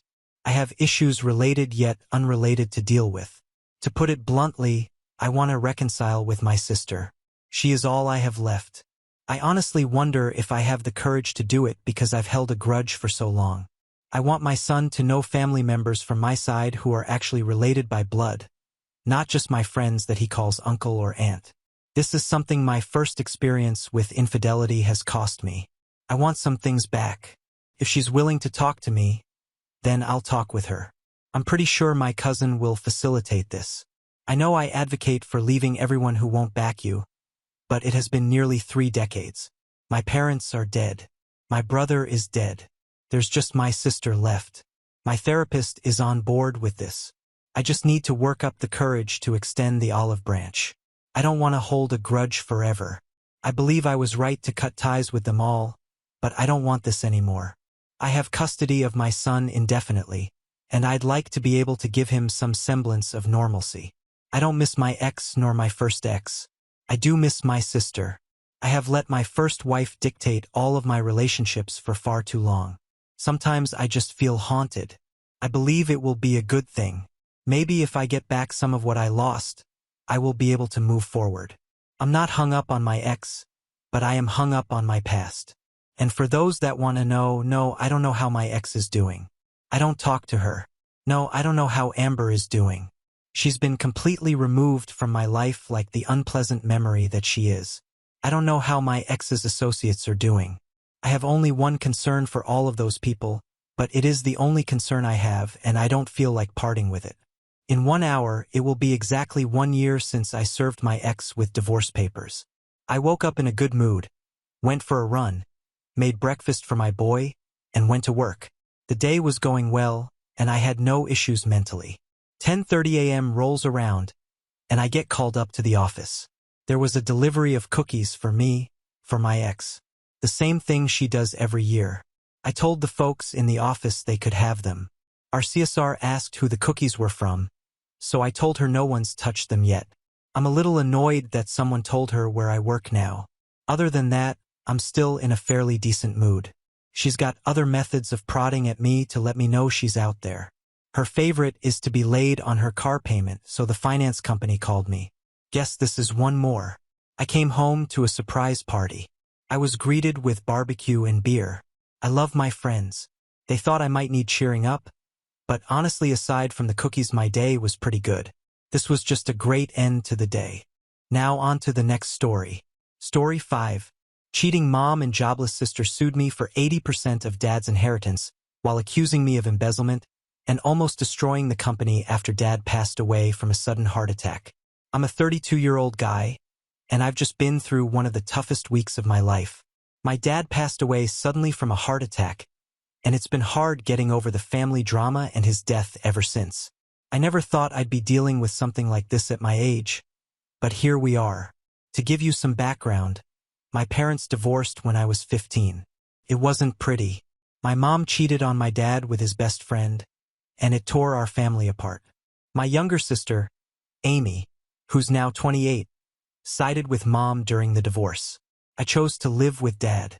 This caused a rift between us that never really healed.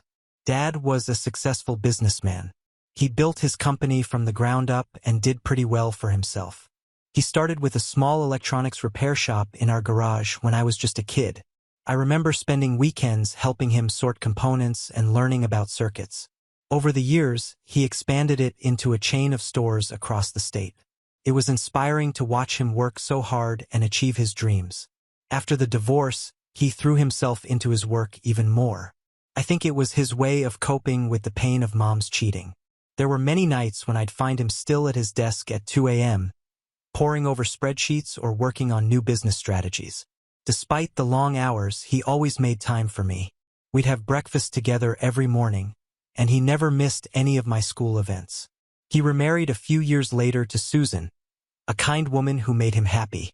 I was glad he found someone after all the pain my mom put him through.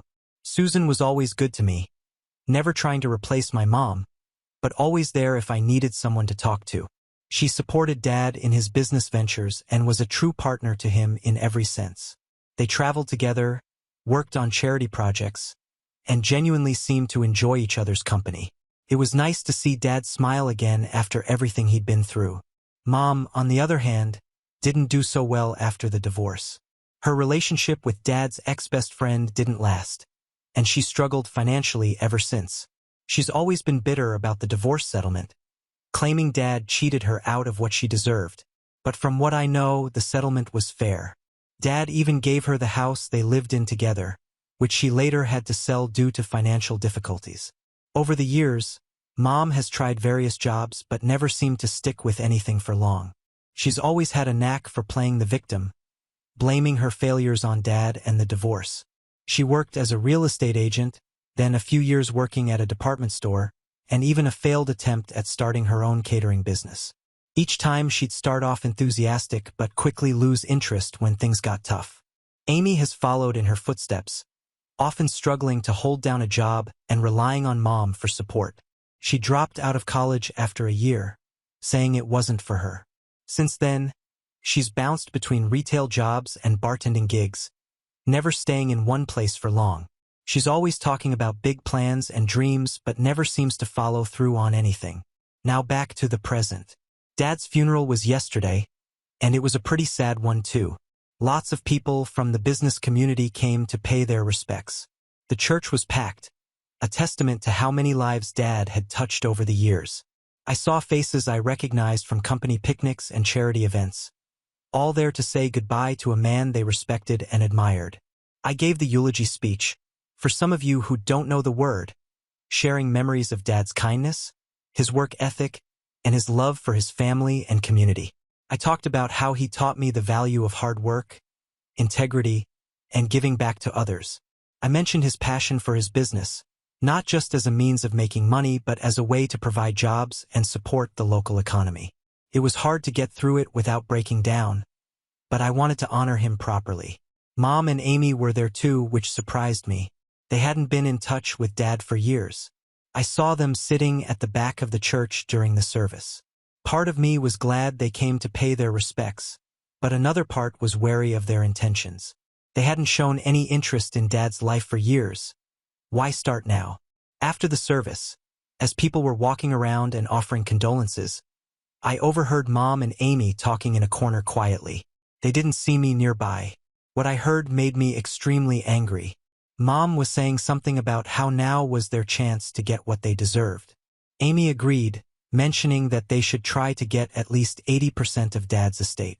They were planning to contest the will, claiming Dad wasn't in his right mind when he made it and that Mom deserved more for all the years she supported him while he built his business. I couldn't believe what I was hearing. Here we were at Dad's funeral, and they were already plotting how to get their hands on his money. It felt like a betrayal of everything Dad stood for. He had always taught me the value of hard work and earning your own way in life. To hear Mom and Amy planning to take what wasn't rightfully theirs made me sick to my stomach. I wanted to confront them right then and there, but I held back. It was Dad's funeral, and I didn't want to cause a scene. Instead, I decided to wait and gather more information. I needed to be smart about this and not let my emotions get the better of me. Over the next few days, as we dealt with the aftermath of Dad's death, I kept a close eye on Mom and Amy. They were being overly nice to Susan, Dad's widow, which was out of character for them. I could see right through their act. They were buttering her up, probably hoping she'd be more likely to give in to their demands if they acted friendly. I also noticed them snooping around Dad's home office when they thought no one was looking. I caught Amy trying to open Dad's filing cabinet, claiming she was just looking for old family photos. It was clear they were trying to find any information they could use to contest the will. Yesterday, we met with Dad's lawyer for the reading of the will. Susan sat quietly, still in shock from losing Dad so suddenly. Mom and Amy were fidgeting in their seats, exchanging glances. I tried to keep my face neutral, not wanting to give away that I knew about their plans.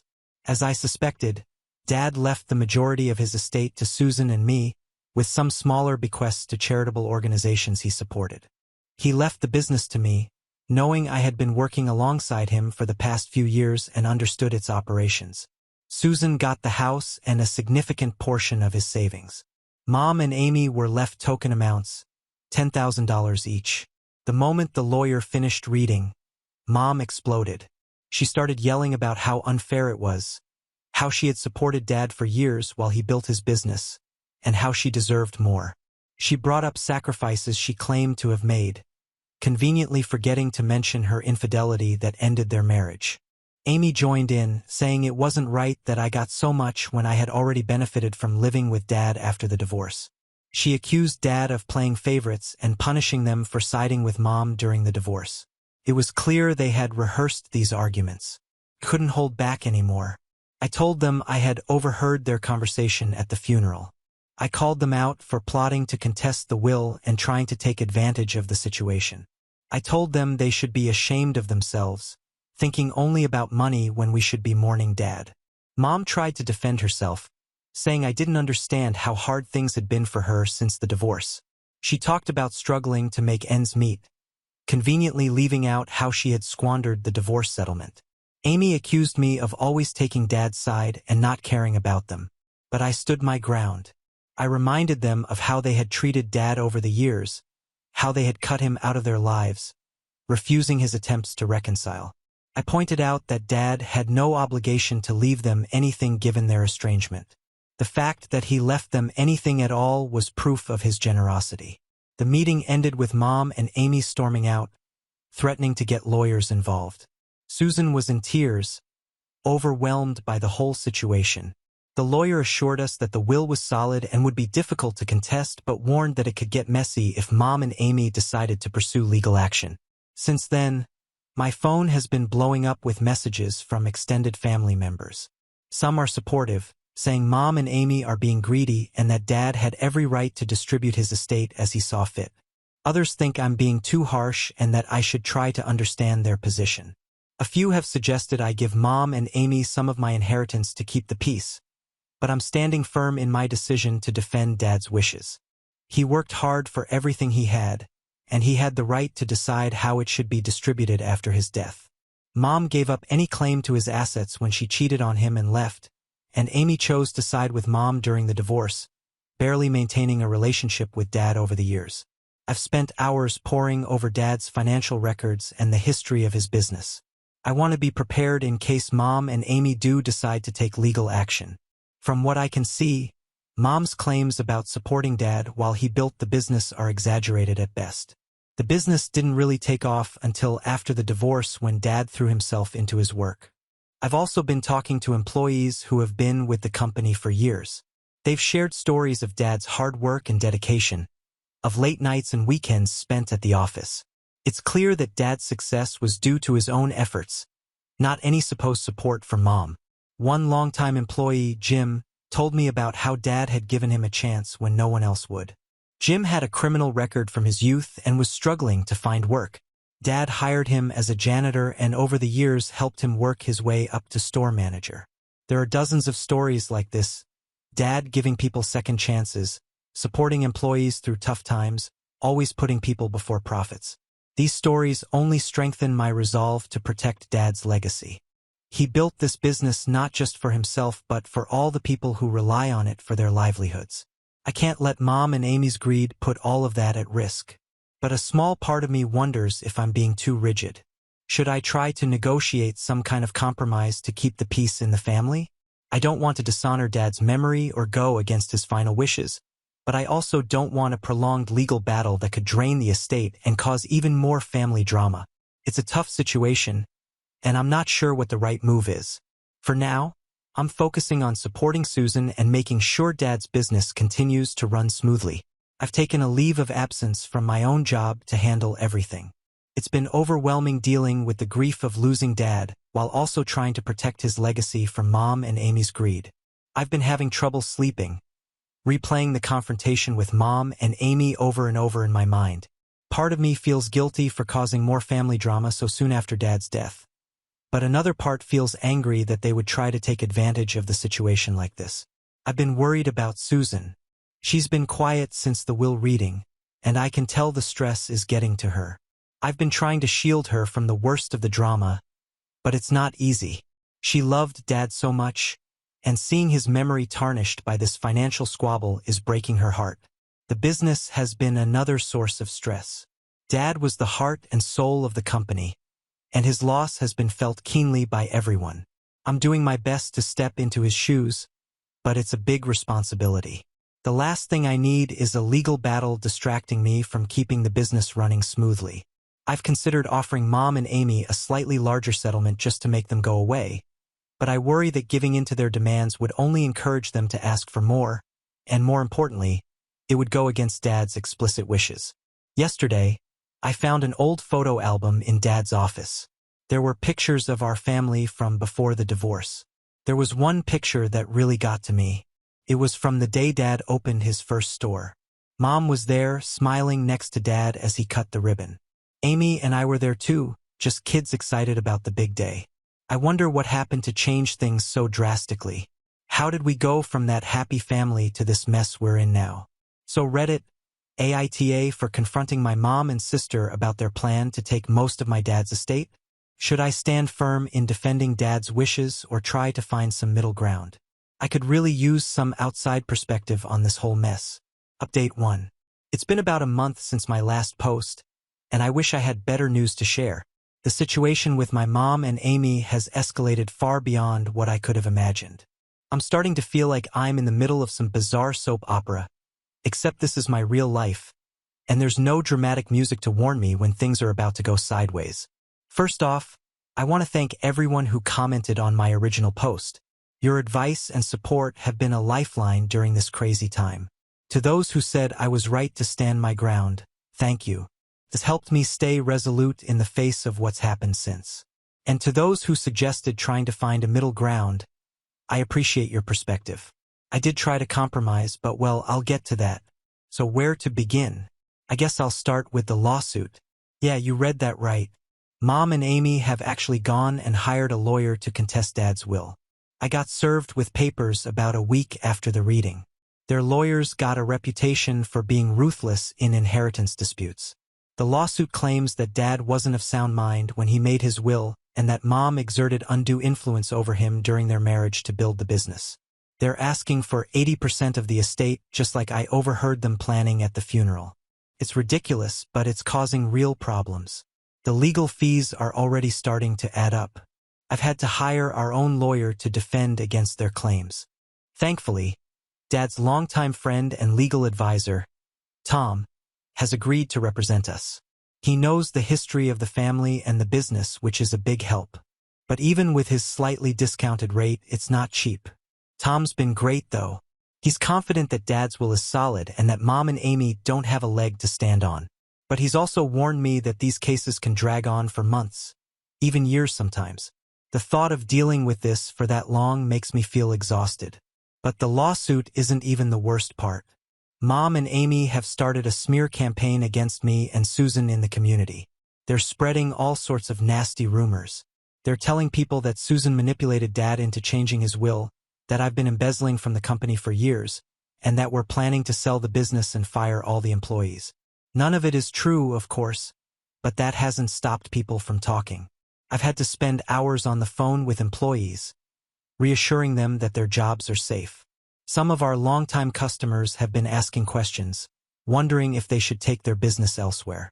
It's putting a real strain on the company, which is the last thing we need right now. Last week, I overheard two of our newer employees whispering in the break room.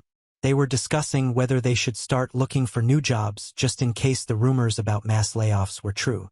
I had to call an impromptu staff meeting to address the gossip. I hate that it's come to this, that I have to defend myself and Dad's memory to the very people who worked alongside him for years. The rumor about embezzlement is particularly stupid. Dad was careful about the company's finances, and he taught me to be the same way. The idea that I would steal from the business he built, it makes me extremely angry. I've spent the last week going through years of financial records with our accountant, preparing to defend myself if this accusation makes its way into the lawsuit. Susan is taking it particularly hard. She's not used to this kind of drama and backstabbing. She's even started talking about maybe giving in to Mom and Amy's demands just to make it all stop. I've had to talk her down several times, reminding her that this is exactly what they want. The other night, I found Susan crying in Dad's study. She was holding one of his old sweaters, one he used to wear all the time when he was working late at home. She looked up at me and asked, "Is this what he would have wanted? All this fighting." It broke my heart. I've tried reaching out to Mom and Amy directly, hoping to talk some sense into them, but they won't answer my calls or respond to my messages. Everything goes through their lawyer now. It's like they've completely forgotten we're family. I did manage to run into Amy at the grocery store last week. I thought maybe away from Mom's influence, I could reason with her, but as soon as she saw me, her face hardened. She accused me of turning the family against them, of hoarding Dad's money for myself. When I tried to explain, to remind her of how she and Mom had treated Dad after the divorce, she just scoffed. "You always were Daddy's golden boy," before storming off. It was like talking to a stranger, not the sister I grew up with. The rest of the family is split. Some of my aunts and uncles are firmly on my side, disgusted by Mom and Amy's behavior. Others think I'm being too harsh and that I should just give them more money to keep the peace. My cousin Jack even yelled at me at a family dinner, saying I was tearing the family apart with my stubbornness. I had to leave early to avoid causing a scene. That dinner was a nightmare. It was supposed to be a chance for the family to come together, to remember Dad and support each other. Instead, it turned into a battleground. Aunt Sarah, Mom's sister, kept making snide comments about how some people forget where they came from when they get a little money. Uncle Pete, Dad's brother, fired back that some people never learned the value of hard work. By the time Jack started yelling, the whole thing had devolved into chaos. I've been working extremely hard trying to keep the business running smoothly despite all this. Dad built this company from nothing, and I'll be damned if I let it fall apart now. The employees have been great. Many of them have known me since I was a kid, and they've been sharing stories about Dad that have helped keep my spirits up. Jim, the guy I mentioned in my last post, the one Dad gave a second chance to, has been particularly supportive. He came to my office the other day with a stack of old photos. They were from company events over the years, picnics, Christmas parties, grand openings. In every single one, Dad was there, sleeves rolled up, working alongside everyone else. "This is who your dad was," Jim told me. "Not what they're saying about him. This is what you're fighting for." It meant more than I can say, but it's taking a toll. I'm not sleeping well, constantly worrying about what Mom and Amy might do next. I've lost weight, and my friends say I look like hell. I've had to cancel plans, miss social events, all to deal with this mess. It feels like my whole life has been put on hold. The other day, I caught sight of myself in the mirror and barely recognized the person staring back at me. Dark circles under my eyes, stubble I hadn't bothered to shave in days, a general look of exhaustion. For a moment, I wondered if this was all worth it. The worst part is I keep second-guessing myself. Am I doing the right thing? Should I just give them more money to make this all go away? But then I remember Dad's face when he told me he was leaving me the business. I can't let him down. I won't. I know the road ahead is going to be tough. The lawyer says the lawsuit could drag on for months, maybe even years. The rumors Mom and Amy are spreading aren't going to go away overnight. But I'm prepared for the fight. I've started documenting everything, every nasty rumor, every declined call, every attempt I've made to reason with them. Tom says it could all be useful if this goes to court. I've also been gathering statements from longtime employees about Dad's work ethic and the growth of the company after the divorce. If Mom wants to claim she helped build this business, we'll have plenty of evidence to the contrary. I've also decided to be more proactive in countering their smear campaign. I'm planning a company-wide meeting to address the rumors with our employees. I'm going to be transparent about what's happening and reassure everyone that their jobs are safe. I'm also thinking about reaching out to some of our biggest customers personally to maintain their trust. Susan and I have been talking about setting up a scholarship fund in Dad's name to help local kids who want to study business or electronics. We figure it's a good way to honor Dad's memory and show the community that we're committed to giving back, just like he always was. It might help counteract some of the negative press Mom and Amy are stirring up. We've already started reaching out to local schools about the scholarship idea. The response has been overwhelmingly positive. The principal at my old high school even suggested we present the first scholarship at this year's graduation ceremony. It's a small bright spot in all this darkness. As for Mom and Amy themselves, I'm done trying to reason with them. If they want to communicate, it'll have to be through the lawyers. It breaks my heart to think of how Dad would feel seeing his family torn apart like this. I know this update probably isn't what many of you are hoping for. I wish I could say that Mom and Amy had seen reason, that we'd worked things out, and we're one big happy family again. But that's not the reality. The reality is messy and painful and frustrating. But I'm not giving up. To those who suggested I try to compromise in my original post, I want you to know that I did try. I offered to set up trust funds for both Mom and Amy, more than the $10,000 Dad left them but less than the ridiculous 80% they're demanding. They rejected it outright. It's clear now that they won't be satisfied with anything less than taking control of the entire estate. Their counteroffer, if you can call it that, was insulting. They said they'd drop the lawsuit if I gave them 70% of the estate and stepped down from the company. When Tom told me this, I almost laughed. It's so absurd, so detached from reality, that part of me wonders if they're living in the same world as the rest of us. So here I am, gearing up for a long, ugly legal battle with my own mother and sister. It's not where I thought I'd be a month ago, grieving my dad's death, but it's where I am, and I'm going to face it head on. The hardest part in all of this is knowing that win or lose, our family will never be the same. Even if by some miracle Mom and Amy drop the lawsuit tomorrow, too much has been said, too many lines have been crossed. The trust is gone, the love, I don't know if it was ever really there, at least not from their side. But I'm not alone in this. Susan has been my rock through all of this. She's hurting too, missing Dad, dealing with the stress of the lawsuit and the rumors, but she stands by me, reminds me why we're fighting when I start to doubt myself. I don't know what I'd do without her. And then there are Dad's friends, the employees who've become like family, even some of our loyal customers who've reached out to offer support. It's not the family I was born into, but it's a family all the same. Maybe that's what Dad was trying to tell me all along. That family is about more than blood. It's about the people who stand by you, who share your values, who help you be the best version of yourself. I'll post another update when there are significant developments. For now, if you have any advice on dealing with frivolous lawsuits or countering smear campaigns, I'm all ears. And if you have any good jokes, I could really use a laugh right about now. Thanks again for all your support, Reddit. It means more than you know. Here's to hoping the next update will have some good news. Update 2. It's been almost a year since my last update, and what a year it's been. I've been putting off writing this final update, partly because I've been so busy, but mostly because I wanted to make sure everything was truly settled before I shared it with you all. So much has happened, and I'm still processing it all, but I promise to keep you updated. So here goes. First, I want to thank everyone who's followed this story from the beginning.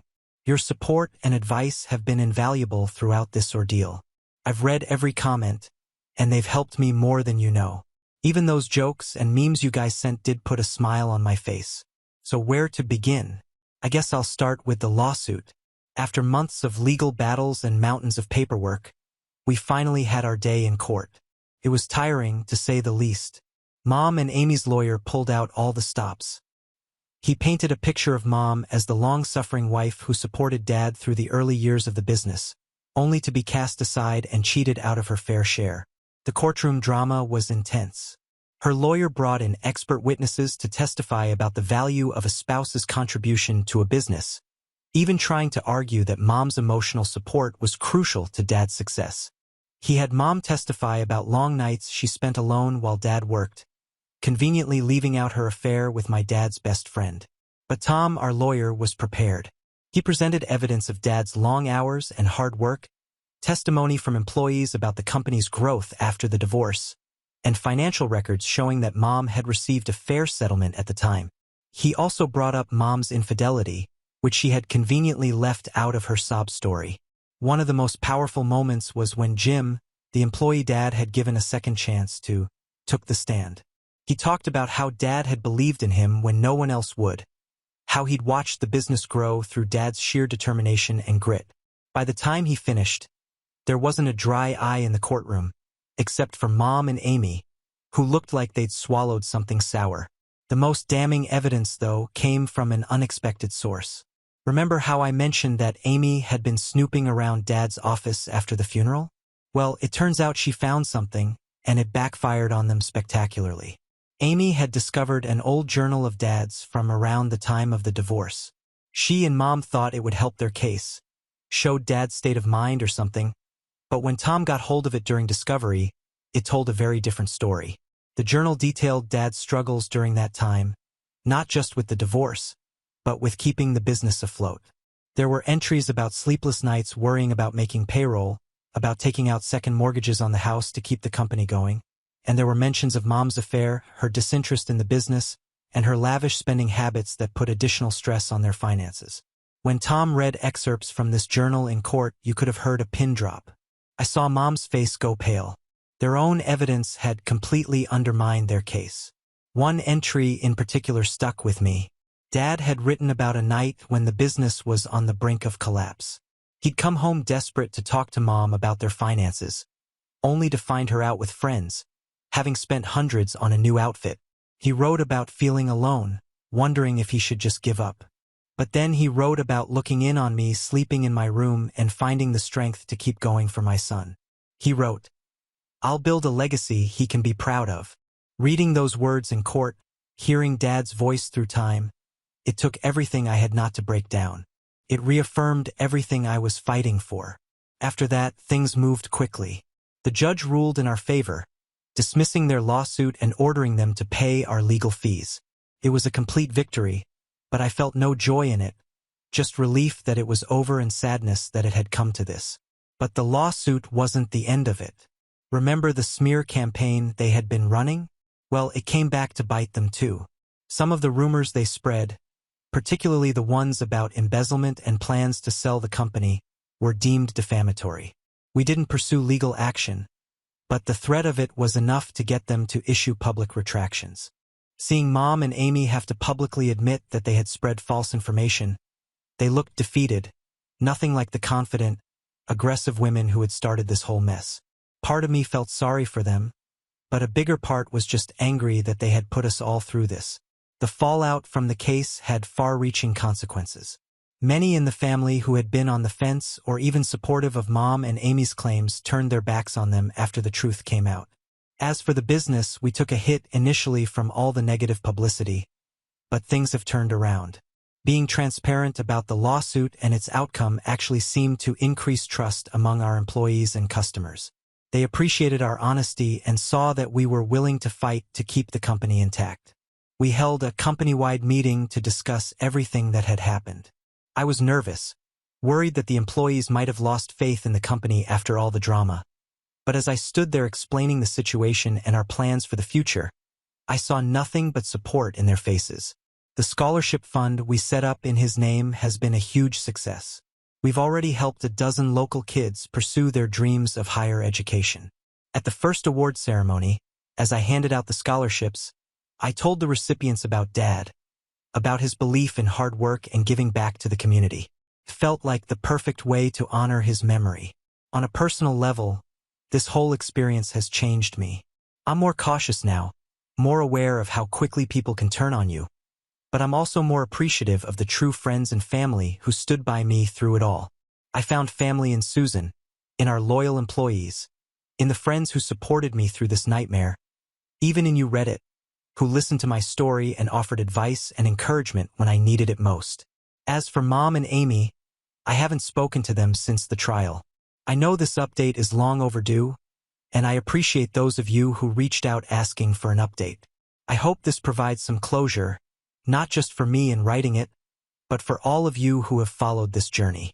Thank you all again for your support throughout this crazy journey. This will be my final update on this situation. It's time to close this chapter for good and focus on the future. Now on to the next story. Story 6. Nosy Mom went behind my back to make changes to my home and even hurt me. Do I have a right to send her back early from her visit? My 24F mom is nosy. I, 24F, recently got married in late September of this year to my husband, 28M. Last year, we moved in together when I got engaged. My husband bought a house in the US, while my parents live in Japan. My mom has been staying with us since the wedding because it's her first time in our home, and she wants us to all fly back together to Japan for winter holidays in November. My mom has always been a very controlling person throughout my life. For some background to explain her personality, she's always had high expectations from me, very hypercritical of my looks, academics, talents, forced me into ballet as a child, then essentially admonished me for not having the idealistic slender body of a ballerina. I have a narrow upper body but a cuvia lower body with naturally wide hips, anatomy which cannot be changed with any diet, but she would still try to starve me because my shape was unbecoming for a ballerina. She would not let me play in the sun or join sports. She would not let me cut my hair. I could not hang out with friends after school, extra tutoring, extracurriculars, strict routines. If I upset her in any way, she would smack me on the palms of my hands until they were raw. I could have a fever and be at home from school, and she would still come into my room and sit on my bed to make me study even if I was delirious. I had to stay conscious, participate, and provide the right answers. I had a rough upbringing to say the least. Anyway, I've largely addressed most of these things as I've grown up and independent of her, but a few things remain as ongoing struggles. She is incredibly nosy and still tries to critique my life and all of my decisions. My husband is Japanese-Korean/American mix. When she first saw a photo of him, she was swooning, but as soon as I told her his background, she had a problem about his race. She said such horrible things, some of which still echo in my mind today. I have a better relationship with my dad, but my dad is very submissive when it comes to my mom. My husband is the only person who can control my mom. He is very assertive and blunt. He has an intimidating aura and is unfortunately the only person who can put her in her place. To find her way around this, now my mom waits until he is out of the house to come for me. Ever since she's been living here, I feel like prey in my own home. She's been snooping around the house and did a lot of it while we were gone on our honeymoon. We have a detached garage next to the house. My husband uses the main floor garage, and upstairs he converted it into an art studio for me. My mom has gone through my studio and looked through all my journals and sketchbooks. She has gone through our closet, my clothes, my lingerie, personal items, jewelry, and most recently my drawer. I basically have a drawer in our closet in which I keep all that stuff. We put a lock on it for obvious reasons. She started degrading me about it. I was so upset. I was streaming with tears. It was only when I threatened to tell my husband did she admit it took her several days. But she eventually found the key. When she does these invasions of privacy, she won't admit to them, but I'll know she has seen something private of mine that she doesn't like because she will not so subtly hint her disapproval.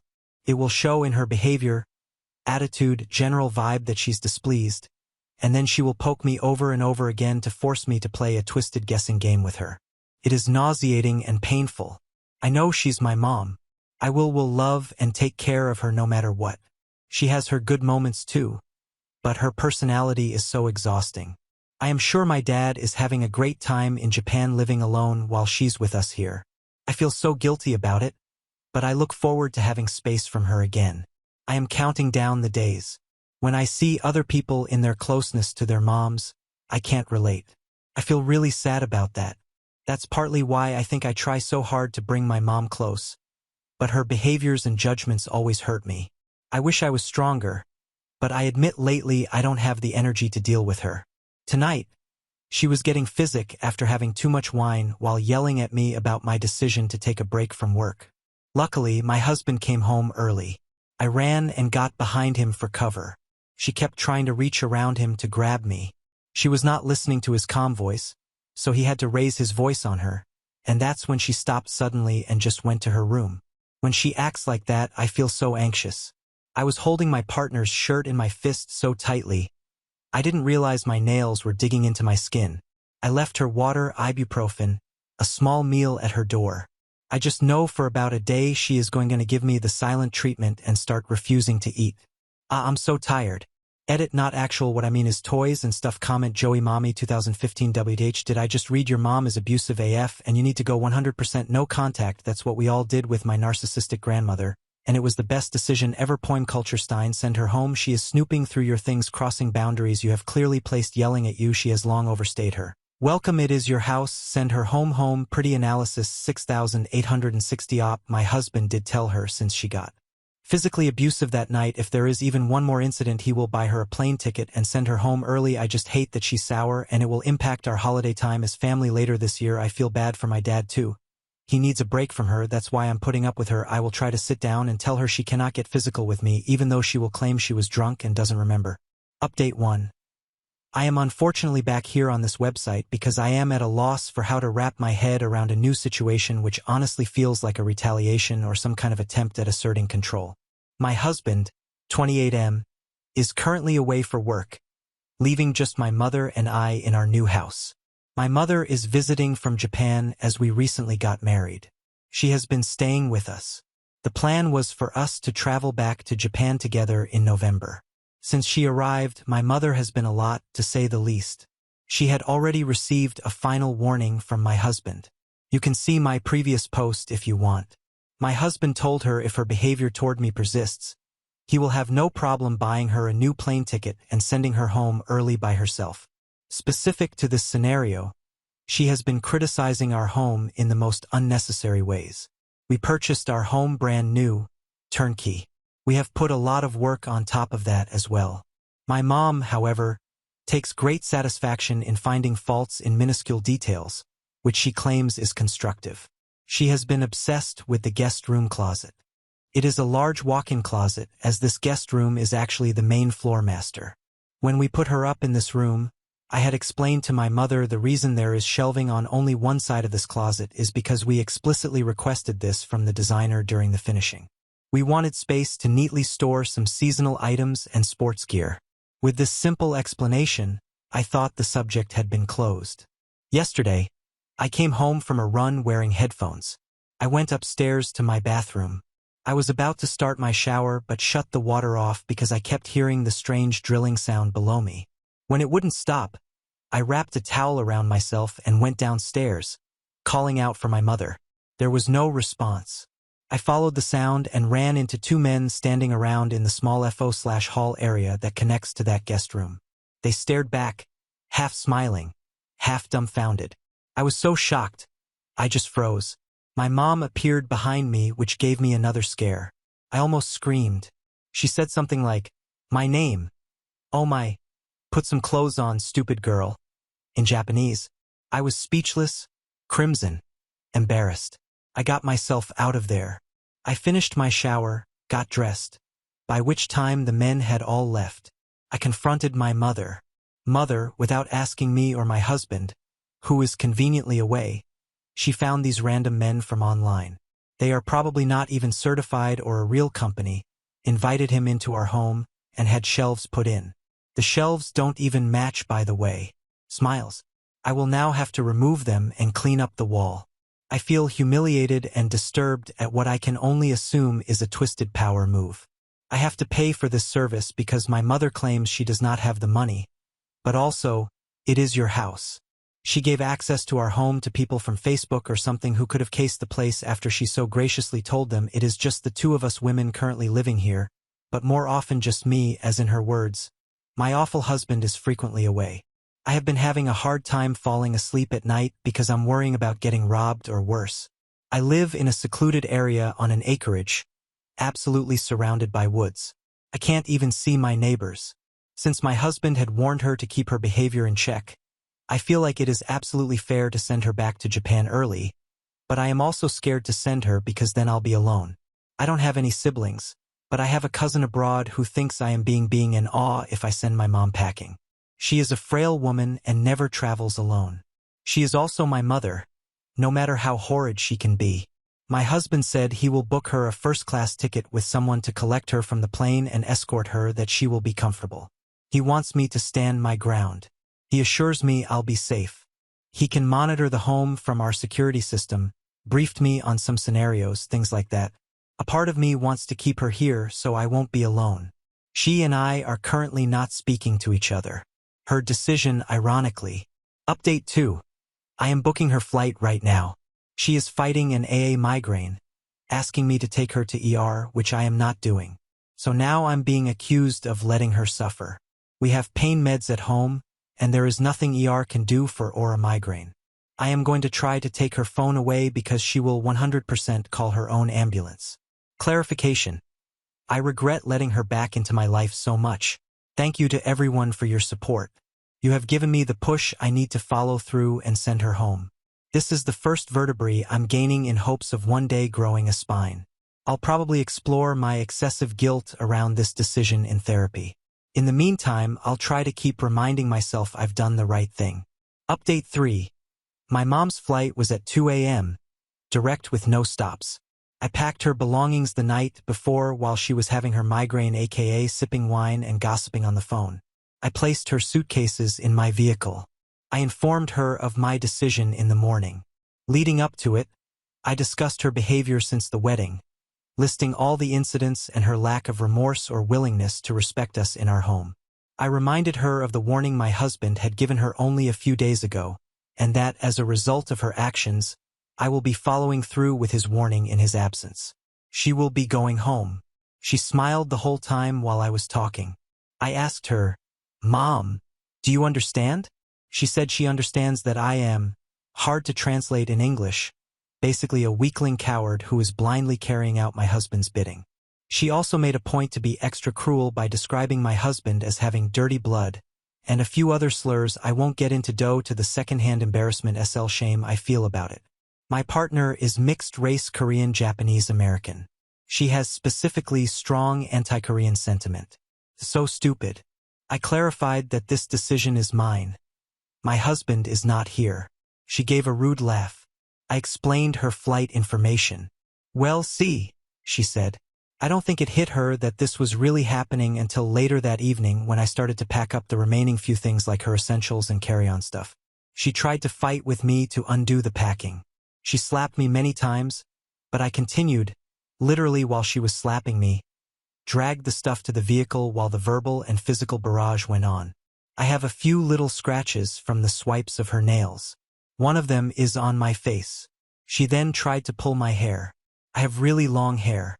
As I was going up the stairs, I could have fallen backward, but she didn't get a good grasp. I shouted at her, "If she doesn't stop, I will call the police. I don't care anymore. I will embarrass her by slandering her in my personal life any chance I get." I threatened to discuss her in articles I've been published here and there for my art, like little spotlight interviews. I dialed 9911 on my phone and showed her. She called me an insufferable, and also threw in, because somehow that's fitting, but she left me alone after that. I had a friend of my husband come and escort us to the airport. He is a stone-faced ex-SEAL but totally nice guy. Just my mom didn't know that LOL. He also drove me back. It helped a lot when he showed up. Things calmed down significantly because my mom behaved in a stranger's presence, smiling curtly and everything. I tried to give her a hug clarification at the airport, and she walked away, making a vague threat about how her death will be on my conscience. We never hug unless it's for photos anyway, so maybe it was too much. So she's gone. I have an extremely bad headache today from all the stress and tension that had built up. I am not going to bother my husband clarification. I have kept him informed, just not detailed like my mom hurting me. I will tell him everything in person because of his temperament and because he has a high-stress job. So just staying strong, going to do self-care self-soothing stuff today and try not to feel sick or guilty. It's not even really guilt, it's hard to explain the feelings. I just feel awful. Thanks everyone from the bottom of my heart. I truly would not have been able to do this without the support and encouragement I received from you. I hope I can, without losing my innate compassion and warmth, continue to grow, mature, heal, and do the right things like standing up for myself, aka not being an A to myself. I hope this is a good update. Now on to the next story. Story 7. My husband's account was exploited by Mill to steal, but she was caught. My 21F Mill 6SF wants my DH23M to spend my first Mother's Day with her. So for context, I'm in C with Mill because she's been horrible to my child, my husband, and I for far too long. I hate this woman to her core for the things she's done. She has no respect for my husband, me, and even has ignored my 5-month-old reaching for and screaming for me because she wanted to hold him and wonders why we are in C. So I'd already told DH that I was turning down my own mother's invite to go to her church for Mother's Day because I wanted my first Mother's Day to be special and spent with my family.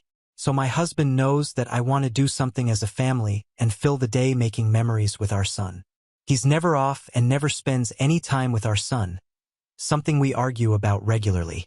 Anyway, my husband is logged into FB Messenger on my iPad for a range of reasons. Basically, I answer any questions on there while he is at work. It's not uncommon for me to answer his mom for him. He knows I have access, and I regularly stumble across stuff she never meant for me. It's almost like he wants me to find it sometimes because he will tell me to go look for something in their conversation that leads me to finding stuff she said about me, very cruel things most times, and he never defends her and just will say he understands why I hate her. Anyway, today I needed some information and went to find it in their messages. He told me to look for it there because he'd sent it to her. One thing I found is that he lied to me about her no longer having access to her account. Lucky for him, he told her she wasn't supposed to be logging in and needed to quit, but still alive because he told me she was removed from it. That's another story in itself. Something else I found was her asking if we would be spending Mother's Day with her since his brothers wouldn't be. His half-brothers who aren't her freaking kids. She's really gonna pout over it when both have wives with kids. Ridiculous. This is the same woman that pulled money from DH account to buy herself a rather expensive wheelbarrow for Mother's Day the year we got together. He'd already gotten her a gift, one of the many reasons she's not supposed to be in the account anyways. My husband told her he wasn't sure what we would be doing yet. His way of saying no because he's incapable of using the word unless I'm looking at an animal for sale. Then I start backtracking instead of speed scrolling and see that a few days later she says she talked to someone who wants DH to be at her event 3 hours from our house on the 13th and needed to be there if he wasn't working. She goes on saying he will just spend the night at home and spend time with the Mill and Phil again. My husband said he doesn't know what our plans are. She goes on planning his Mother's Day weekend for him on and off for days. I know he knows that I'll tip his head off if he even thinks about it on my first Mother's Day as a mom. But I also know he has this deep drive to please the despite everything she's done, even though her nickname in our house is the. I'm not sure what to do about it. He knows I saw it because he told me where to find the information, and it was weeks before she started this junk. All they ever say unless he needs something is she always says she loves him and good night, and he just says night. So for them to hold an actual conversation is rare. He knew I'd find it, and I feel like he either wants me to get pissed and say something about it since he knows my stepdad's already pissed me off bugging me to spend my day with my mom, or that he's done it as a way so I can't say I didn't know it was coming. I want to bring it up, but I still have a glimmer of hope he has a surprise planned, and I don't want to blow it, but I also know he's extremely unromantic and never takes a hint that he needs to plan something. Literally, I can flat out ask him to do something and he doesn't, then play the dumb victim when I get pissed off. I ask to do something maybe one a month, or if there's something I need a distraction from. Never fails, he waits until I've given up on him and get upset with him for him to do something. Thanks to those who read this far. I just really need this off my chest, and considering my mom's doing the same stunt, I can't exactly talk to her about it without upsetting her. Granted, she understands completely that I want my first Mother's Day to be special. I'm just extremely fed up with Mill being so disrespectful and inconsiderate all the time. She already ruined our engagement, our wedding, and our gender reveal. Does she really have to ruin Mother's Day too? I guarantee she'll try demanding my DH spend Father's Day with her too. I already have plans for it though for DH. Maybe I'm wrong for being like this and feeling this way, but I think these days should be spent with your family once you have your own kids and not spent with your parents. Maybe it's just me. Update 1. Mill acting like I've abandoned. I've posted here several times at Mill. To sum it up, everyone agrees with me she is a massive B, my husband is an enabler and the bigger problem, and I need to go and see today. I saw messages from her to about a meetup once again. Not 7 days advanced planning and still no apology or acknowledgement of her past actions. Husband told her I was at my mom's house, and she said, "How do you feel about that?" Husband would deem her seems like she's gone a lot. I'm sure you miss low husband. She's house sitting for 2 weeks. I'm gonna see them tomorrow. We were 3 hours away. Like YTF, has it won any of her business where we are or for how long too? Why does it matter if we are with or not? My husband is oilfield. We live in a camper full-time, moving all over the US, and it is rare for me to be this close to my mom, so obviously, I spend as much time with her as possible, and I help her out when I can, like house sitting and feeding her dog 2 weeks. Not to mention Mill as the one that yelled and screamed at me about my horses preventing us from buying land. She is the one that wants us to buy a house so low and I are stuck in one place in Central TX while DH is off anywhere from 3 to 17 plus hours away from us for up to 2 years at a time, only getting 1 to 2 days off randomly. Maybe I'm overreacting, but considering everything that happened in the past, I 100% take this as her trying to stir up, especially since this conversation took place the day after she discovered she is blocked from all posts and pictures of Lo. Apparently, the only aunt that isn't blocked from my page told her about the pictures. Guess I forgot that aunt lived next door and talks about everything. Oops. Update 2. Mill using to steal money from Phil and got caught. Rent. My Mill has been using my husband's account to send herself money. My husband has had hard times over the years with work, and during that time his dad helped him through. He would send him money for bills he couldn't make between checks. My Mill, who keeps my Phil's books, his accounts balanced, had access to my husband's account because he opened it at 16. So my Mill was the one sending his dad's money and would take the money out of my husband's account as repayment. Seems like a kind, thoughtful mom SL wife, right? Until the truth comes out. Ever since I married my husband, she started coming up with crazy amounts of money that my husband hasn't paid, like 20K. Then the final number she's claiming now is 57K that my husband owes his dad. Well, I called BS, and so did my oblivious husband, so he asked me to figure it out, as I have taken over keeping his account and kicked her off because she was caught lying about us spending Phil's money. Small $30 charge, but got me thinking in 02 she had already stolen money from me personally from my husband's account while we were dating. My property damaged while he was using it, so was claimed through his insurance, not mine. My money is still missing from her records and was never paid to me or my husband. I didn't fight it because I was in college and was literally getting engaged to her son and wanted to keep the peace even though I was pissed. Anyways, I go through the numbers on the account and compare to what she has handwritten. She is telling Phil she has only paid him 13K when she has taken 67K from the account. She sends all the money to Al from one account, Phil's, but she puts the repayment into 5 different accounts that aren't fees. Her name is on them, so we are obviously pissed. Then we compare the bills she has listed, and we made her send them to us to double-check, and we have repaid 5K too much. Today, while looking over everything double-checking, I find where she sent 52K to O from Phil. I call O and he says he doesn't know. I dig more and look up everything from that day and find a check written for 55K. We looked through all our checkbooks and it didn't come from one he has, but they were all mailed to Mill's house, so she had them before us. We don't even have the book it was from. I then looked up where we were the week the check was written, and we can prove we didn't write a check in that time. So not only can we prove she's used O's account to steal money from Phil, but we can prove she stole 52K from Phil and used my husband to do it while stealing 3K from O, plus the 4K we can track that she stole over a 3-year period on top of the 57K she's trying to make O pay her. My husband called his oblivious father, who said, "I don't know about her sending you 52K or why she would use your checks. You'll have to talk to her." My husband is furious and said he was done with Mill and isn't paying her anything else. He also told his dad that he is going to take the missing 5K what he overpaid plus what was stolen from me before we got married as him buying the machine he's been borrowing from his dad for work already planned to buy for 5K. Then my husband called his mom to get her story. He hasn't called me to tell me the outcome yet. When I saw she used his account to steal 52K from his dad, I literally threw up. I like my Phil, he's surprisingly nice, but his wife is an a-hole. Now on to the next story. Story 8.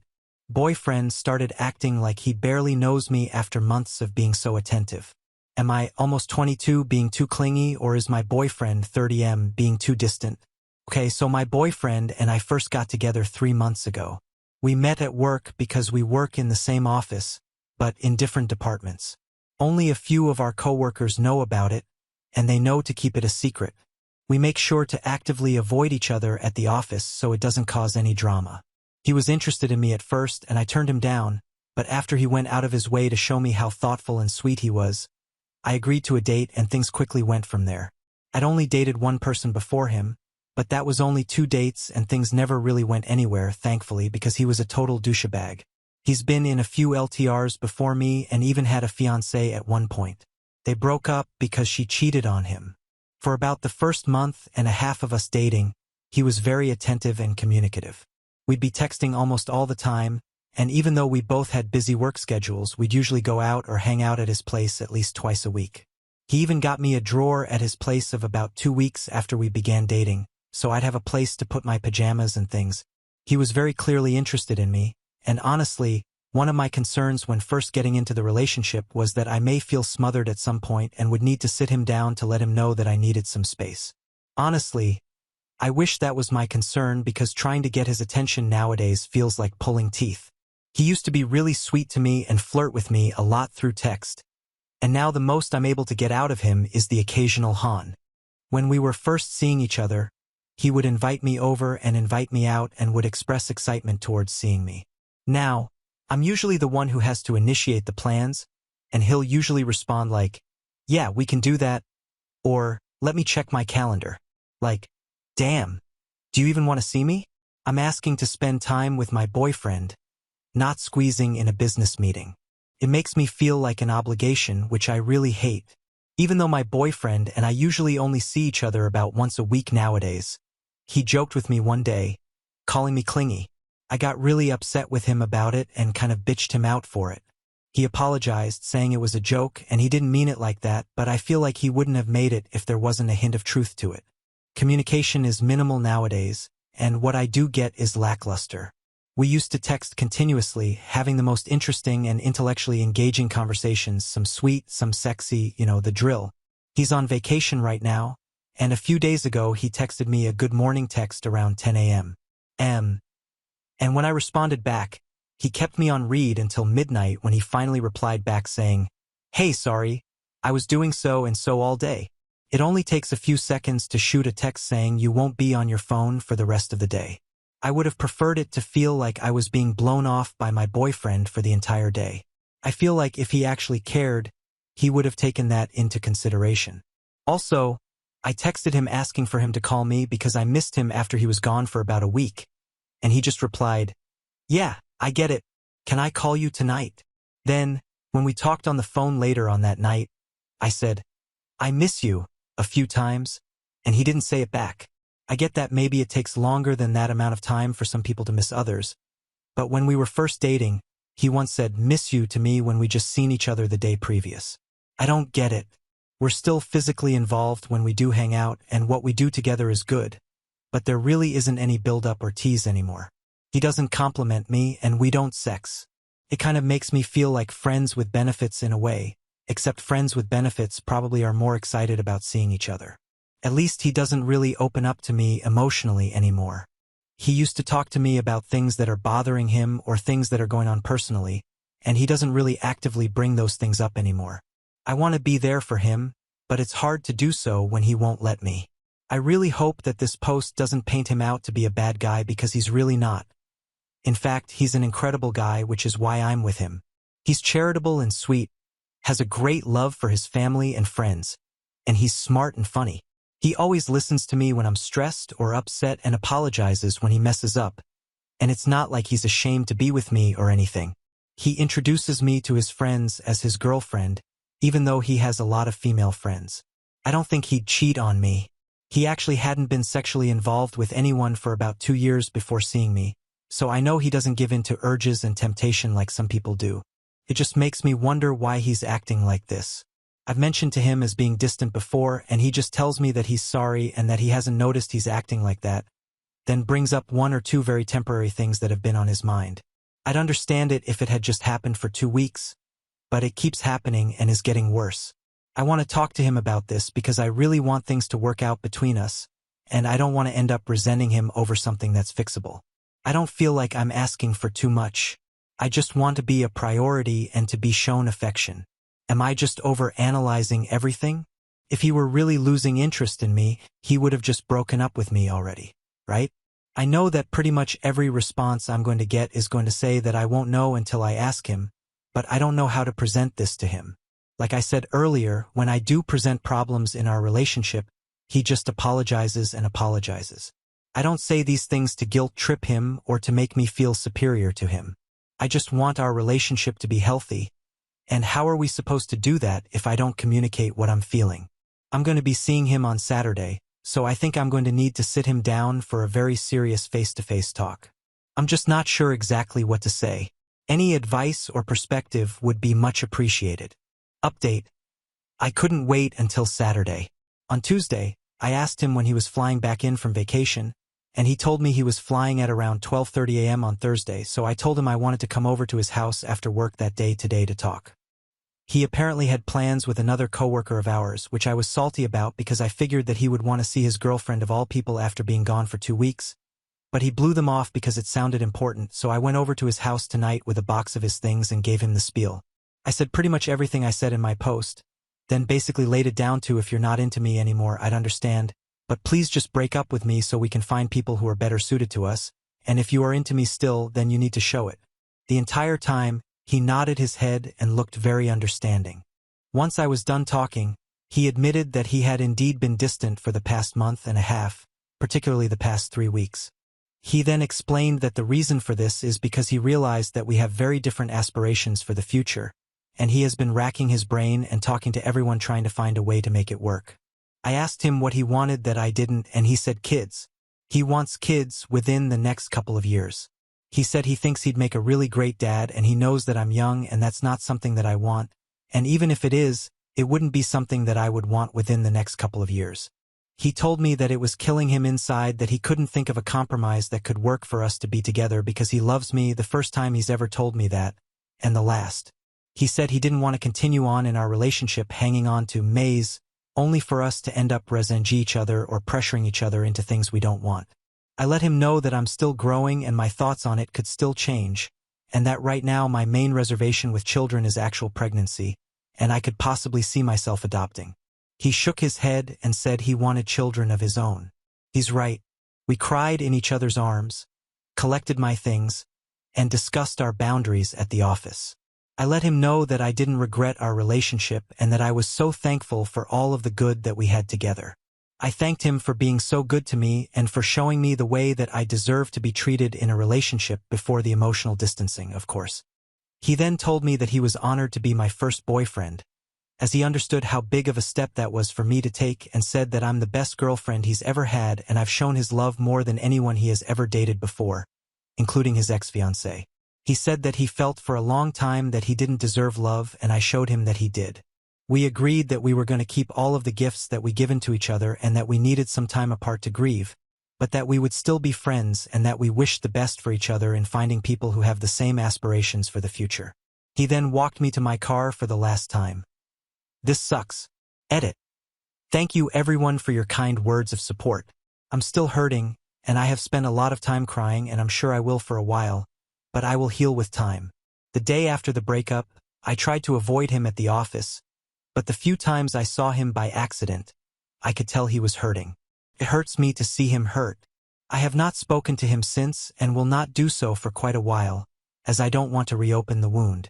I also deleted WhatsApp from my phone, as that was what we used to message each other, and I'm trying to break the habit of consistently checking my phone to hear from him. Due to some of my current life circumstances, many aspects of my life have been based on things that would make me happy while still being feasible, convenient for other people in my life, mainly my mother, not necessarily what I truly want for myself. Before my former, I choose to refer to him as my former as opposed to my ex because I think ex just sounds too harsh and has a negative connotation.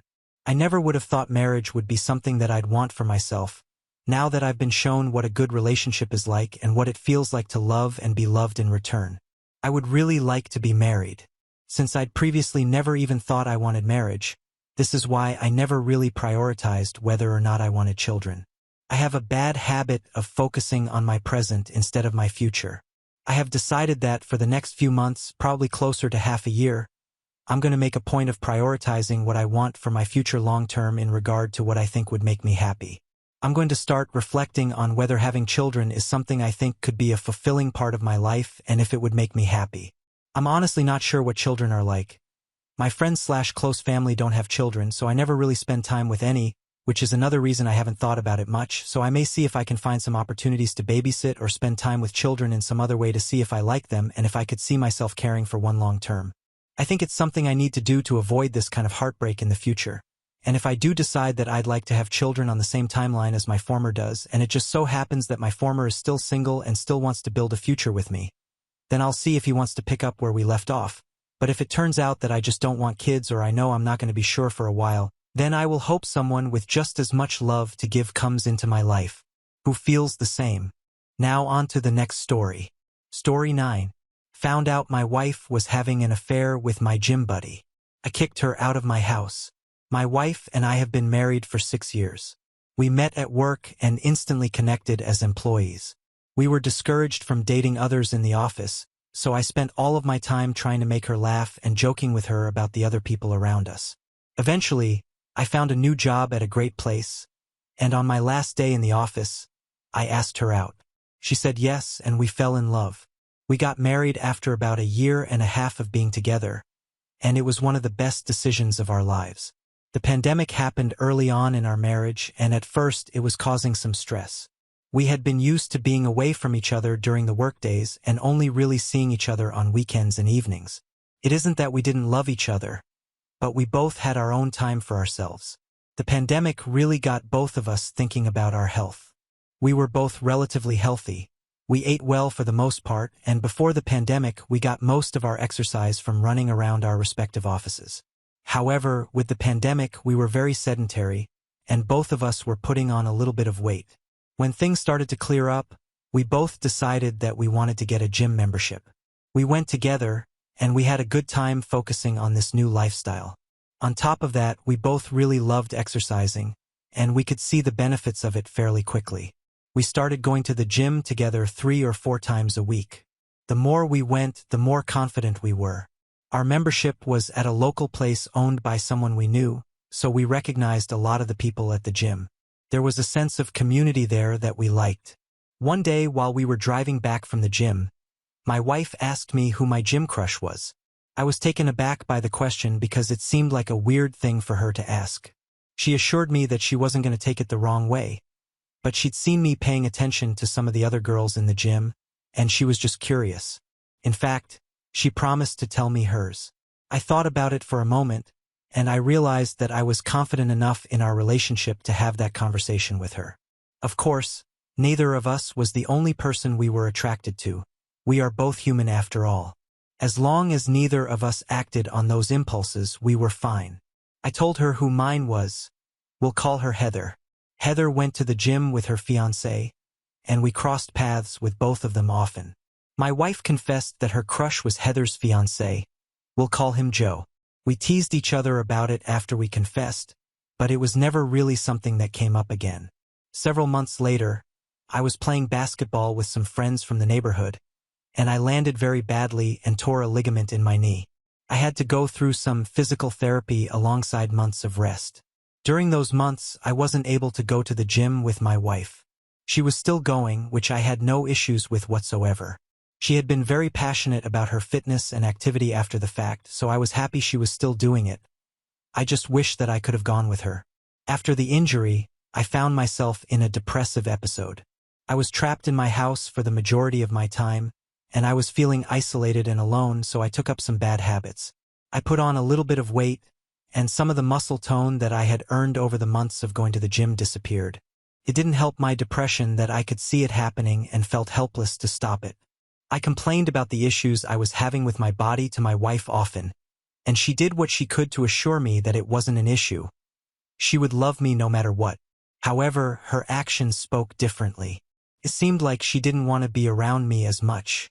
She had been laid off during the pandemic and still wasn't working, but she was out all the time running errands. On top of that, we weren't having sex.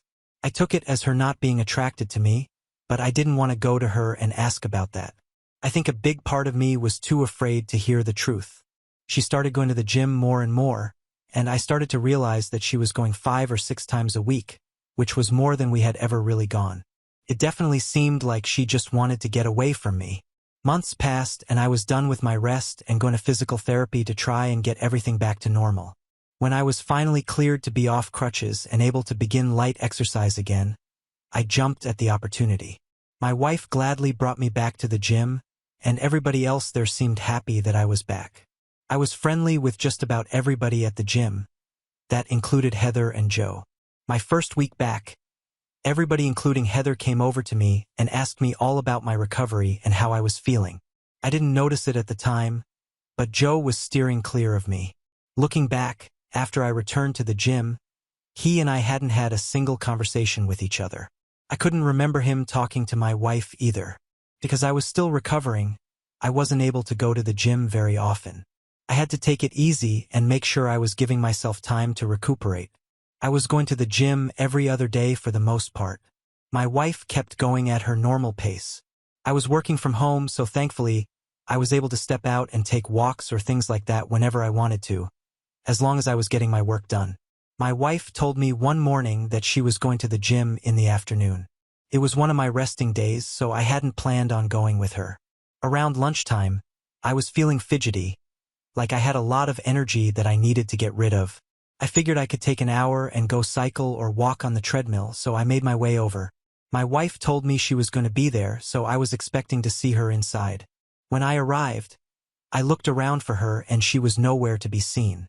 I asked the woman at the front desk if she saw my wife, but she told me that she didn't think she'd come in yet that day. I was worried right away. I trusted my wife, and when she told me she was going to the gym, I believed her. If she wasn't there and she wasn't at home, she was somewhere between our house and the gym, and somehow she didn't make it there. My mind wandered to the worst-case scenarios, so I rushed back to my car and slowly made the drive home to see if I could spot anything. I didn't see her car in a ditch or anything like that, which eased my mind. I called her when I got back to see where she was, but she didn't answer. I felt completely helpless. In my mind, my wife was being held captive in someone's basement, and there was nothing I could do about it. I waited for about an hour, and then she walked in the front door. She was still in her workout clothes, as if she had gone to the gym, when I knew that she hadn't. I asked her where she was, and she told me she was at the gym. Obviously, I knew that she was lying. I just didn't know why. I explained the situation to her and told her that I didn't see her at the gym and I was worried. She played it off like she didn't understand why the worker said I wasn't there, suggesting that there might have been a shift change while she was there. She told me that she was in the sauna for a while, which might explain why I didn't see her there. The excuses she gave made sense, but something was telling me not to believe them. I saw with my own eyes that she wasn't there. I was in around for her car, and I didn't see it anywhere in the lot at the gym. My wife was lying to me, and my paranoia started taking full control of my brain. Later that night, while she was asleep, I took it upon myself to find out the truth of what was really happening. I grabbed her phone and looked through it for any clues about where she was. I found it within seconds of opening her phone. She was with Joe. Their messages were all pretty tame. There were a few messages where they would tell each other they missed each other, but for the most part it was them planning times to get together. They were hooking up a few times a week. Apparently Joe worked from home while Heather didn't, so whenever she would leave, my wife would head over to their house. I was completely heartbroken by what I saw, especially when I put the pieces together that their affair started while I was home recovering from my injury and feeling very bad about myself. It seemed like everything I thought about my relationship with my wife was wrong, and it was devastating to learn that. I knew that I needed to divorce her, but while I looked over the text messages, I didn't think it was sufficient evidence to prove that there was an affair. It seemed like there could be something going on, but there wasn't anything in there that explicitly mentioned they were having sex. I needed to see it for myself and get some kind of proof. I did a quick search online for some kind of app or something I could download on my wife's phone to be able to track her. It sounds awful, but I needed to know when she was actually going to the gym and when she was going to Joe's house. My intention was just to follow her there and make sure I could get the proof I needed. I found one and got it set up, so next time she told me she was going to the gym, I could be ready. After 2 days, my wife told me that she was going to the gym. I waited for about half an hour after she left and checked the app. She was not at the gym. I quickly finished up what I was doing with my work, and I made my way over to the address she was at. I walked to the front door and looked at a piece of mail to see that it was Joe's house. My wife's car was in the driveway, so I knew that I was going to be possibly witnessing one of the worst things I could imagine. I realized that I couldn't get into the house, so that posed a bit of a problem for me. I needed to see what was happening, so I did something a little bit illegal. I opened an electric bill belonging to Heather, and I got her phone number from that. I called her and explained everything. She was skeptical at first, but she agreed to head right over to see for herself if I was right about everything. I hid the electric bill in my car so they would never know that I had to open it to contact her, and I waited for her to arrive. As soon as I saw her, I walked to the door with her. When she opened the front door, the chain lock was up. That immediately made her suspicious. That was never up, so she thought it was him trying to keep her out of the house. We snuck around to the back door, and she let us both in through there. When we got in, we could hear music playing from the bedroom, and I had a sinking feeling in my stomach.